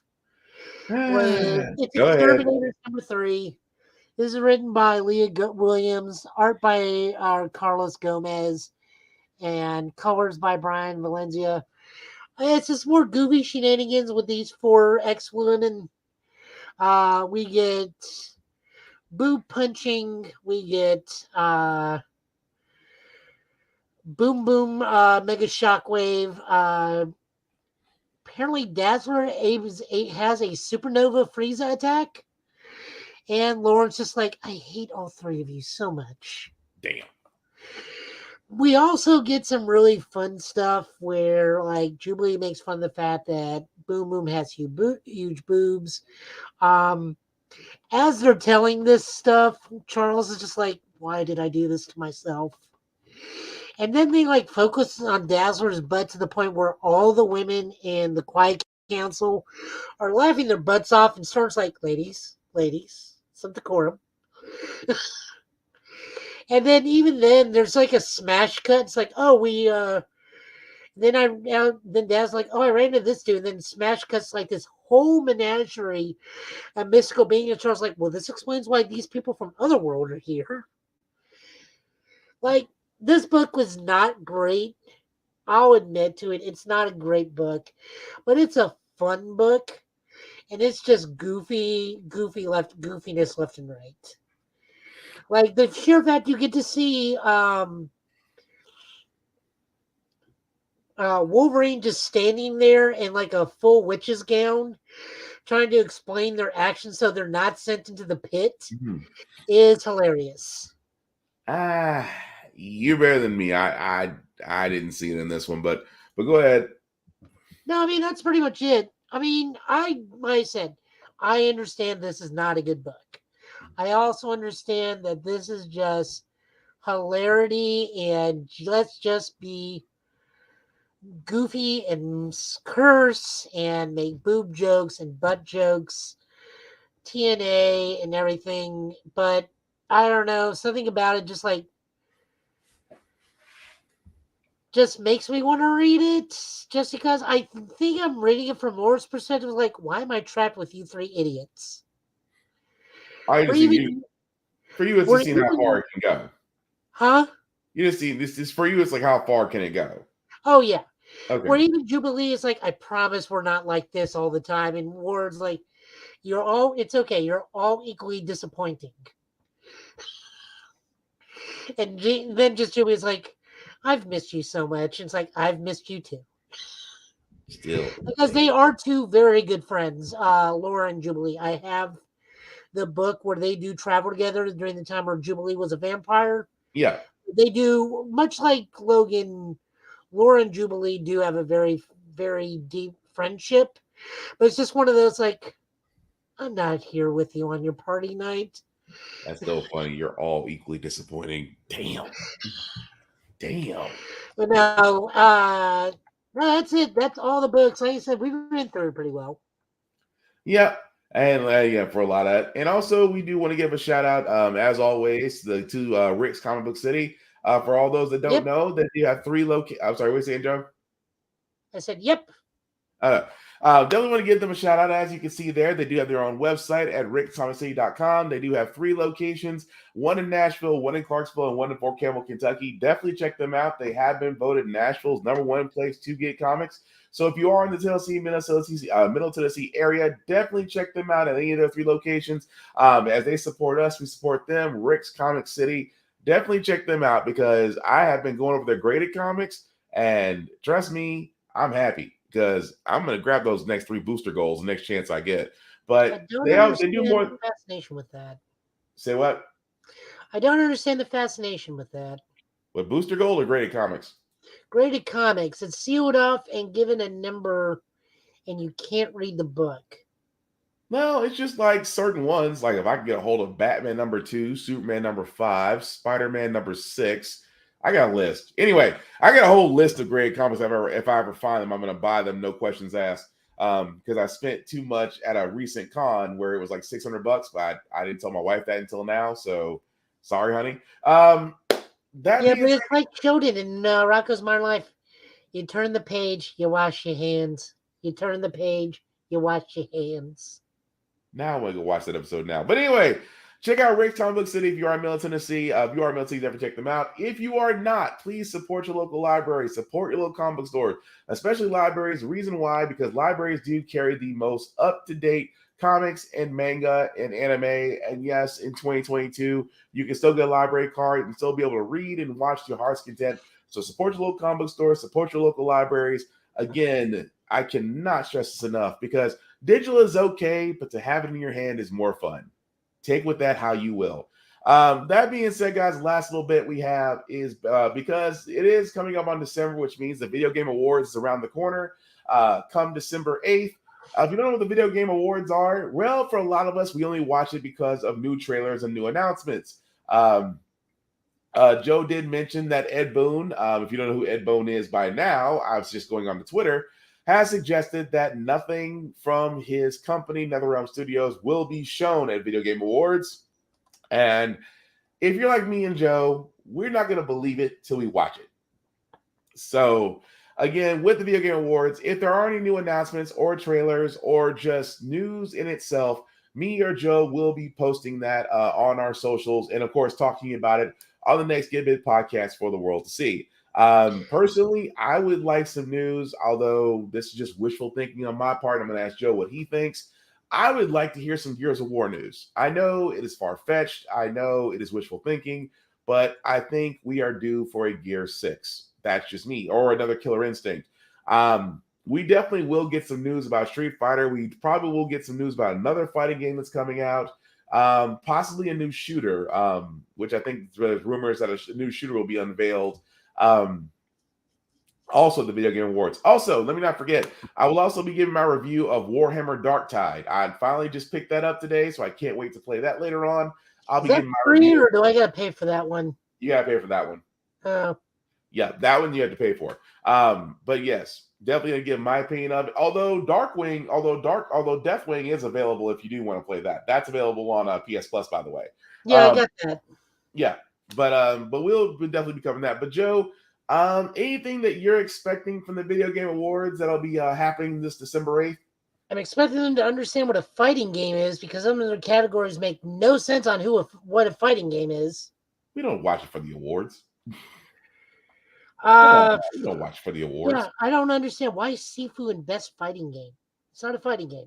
That's an action game. It's not, but I understand. We know the reason. And think about it. What kills me is they know why we watch the Video Game Awards for. We don't watch it for the awards. The awards honestly don't mean spit. We do want the developers. Now, let me also say this. We want the developers, the programmers, the coders, the video game designers, and directors. We want them to get their time in the sun. We are not taking anything away from that. We want those people to be acknowledged and appreciated and cherished for all the wonderful video games they have given us. That also being said, however, we only watch it for the trailers. Let's just be And honest. that one French guy who comes and flips the bird and says F Hollywood. Yeah. We also watch the Game Awards for that dude. That's pretty much it. That's the only reason we watch. That is completely it. But yeah, but Joe, are you expecting, anything off the wish list you want for them to show at the Video Game Awards this December 8th, or are we just watching it and just being surprised? Zangief with pants. Oh, that'll never happen. No, it's already been shown. He has pants in Street Fighter 6. That's blasphemy. He doesn't need. You know what? I'm not going down that road. Not going down Look, that road. Russia's falling on hard times. He needs pants. He has always been Muscle Buster. Has always been. No, I'm not doing that Russian accent. Anyway, that being said, Joe, anything you want to let the people know about this week that you'll be doing? Aside from crying into my pillow slightly. Damn. It's either been Pokemon or crying. There's no in between. It's been a hell march at work. COVID's back up. RSV is apparently affecting adults. Yeah. People finally remember, oh wait, if I don't wear a mask, I can get the flu. Pretty much. Been playing Pokemon, been playing the first $70 Switch game ever, which is Card Fight Vanguard Gear Days. I don't know why that game is $70 with $70 more of DLC. You get your money's worth, I guess. I am, because that's the only way I can play the game. I don't have time to get out to the shop anymore. Yeah. So I've been playing that. Like I said, it's just been so much going on for me between Christmas shopping, the car dying, the car having to get a new alternator. Yeah, did that today. That was $610. Damn. Loan got family to get that for me so I can get my car immediately. I just got to pay him back next week, which is fine. I got a holiday check this coming check, so I'm good, but still. Wow. I was just thankful I got all the Christmas shopping done before this. Oh, that hurts my heart. I'm sorry, go ahead. Yeah, it hurts my heart too. Damn. No, if I can stream something, I can. It'll probably just be Gundam Evolution. I was planning on it being Midnight Suns, but PS4 and Switch versions got pushed back. Mm-hmm. Battle Spirits, whenever they drop anything from the white alignment in the card game, I will be covering that on Total Justice Gaming's Weekly Spirit, which probably should be renamed, but I've already gone too far on that branding, so I won't. We put out a small video there. We did a champ talk for UFS or My Hero Academia. Big controversy is going on with My Hero Academia right now. in the community where something happened, and then it's just one of those. I'm only tangibly aware of it, and I'm just sitting there eating popcorn while everybody sides fight each other. It's like I have 2 decks. I am not I'm not in this ball game. I'm just. Why do I feel like you're the what's his face's character? I feel like you're damn, what's that dude? I can't think of his name to save my life. I'm basically just the watcher. I can see it. I'm just not going to intervene. Yeah, you're pretty much the watcher in the group right now. Just I cannot. It's not to say that I am like totally unaware of what's going on with the current controversy, and my heart goes out to those that are affected by it. And I do think that the ruling was very heavy-handed from the company, but at the same time, if you are granted to be an aspect of a company, via some sort of system or something where you become something that you have to work for the company, you need to behave as if you were from the company on any given point in time. Yeah. Like me and you are faces of this show. I can't go around saying horribly derogative things because that will negatively affect this show or any of my stuff. Right. Even if it's on stream and I'm just shooting the shit with somebody, I can't say anything under the sun. There are repercussions for that. Makes sense. So I see both sides from business perspectives and just chilling with the dude's perspective. And again, I think that side shouldn't have done what they did, because if you're that well known, you're always supposed to be on. Yeah. But at the same time, I don't believe the punishment fits the crime. That's fair. I can see that. Like other than that, probably won't be at Rick's for a while. The moment AutoZone told me my battery and alternator is good, I picked up my book, went immediately to the comic store, got my books for the week, and told them, hey, I'm not coming back till after Christmas. Damn. I mean, with that price tag, Jesus. No, I knew something was going to be up because, like, AutoZone's like, no, your battery's fine, your alternator's great. It's probably just a fuse in the dashboard. And it's like, yeah, I'm not getting comics for several weeks, so I can make sure I pay this. No, that's fair, but still, 600. We'll talk after the podcast. So I got a question. We'll talk about that. Anyway, you can catch Joe, like you said, on his YouTube channel at Total Justice Gaming, as well as his Twitch channel at Joe Italian last name. Definitely, and also his Total Justice Gaming, as I've already repeated. Definitely like and subscribe from there. As myself, guys, I am BlackFox447 on all socials. Definitely like and follow me, as I usually give reviews, everything I watch and see and listen to and play, and sometimes gym stuff, because I do a couple push-ups. Also, the link at the bottom, maybe let me make that a little bit bigger for the world to see. If you'll copy and paste that into your browser, we'll take you to our link tree, that's the YouTube and Facebook groups for all of our podcasts, How the Forever Got Here, Get Bit, and of course, Offense Podcast.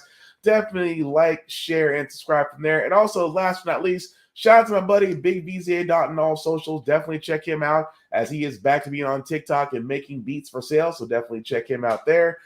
Big BZA. Now, with that being said, guys, as Joe has so eloquently pointed out, it is definitely flu season, and RSV is up, and COVID is up. So, for all those during the holiday season, if you are going to be traveling, you are going to be in an area with high traffic, please, oh please, wear a mask, protect yourself at all times. If you are sick or feel like you're going to be sick, or have an inkling that you feel like you're sick, please stay home.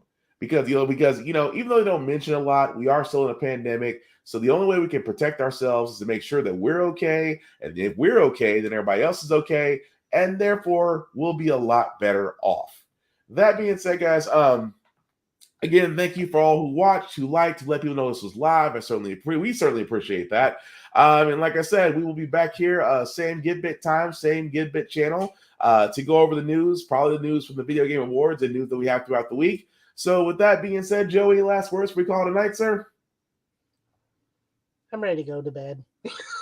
You've had a week. I can understand. He's been Joe. I've been Will. This has been the Give It Podcast, guys. Thank you all for watching. Take care of yourselves and each other. We will all get through this. Happy gaming. Peace. Later.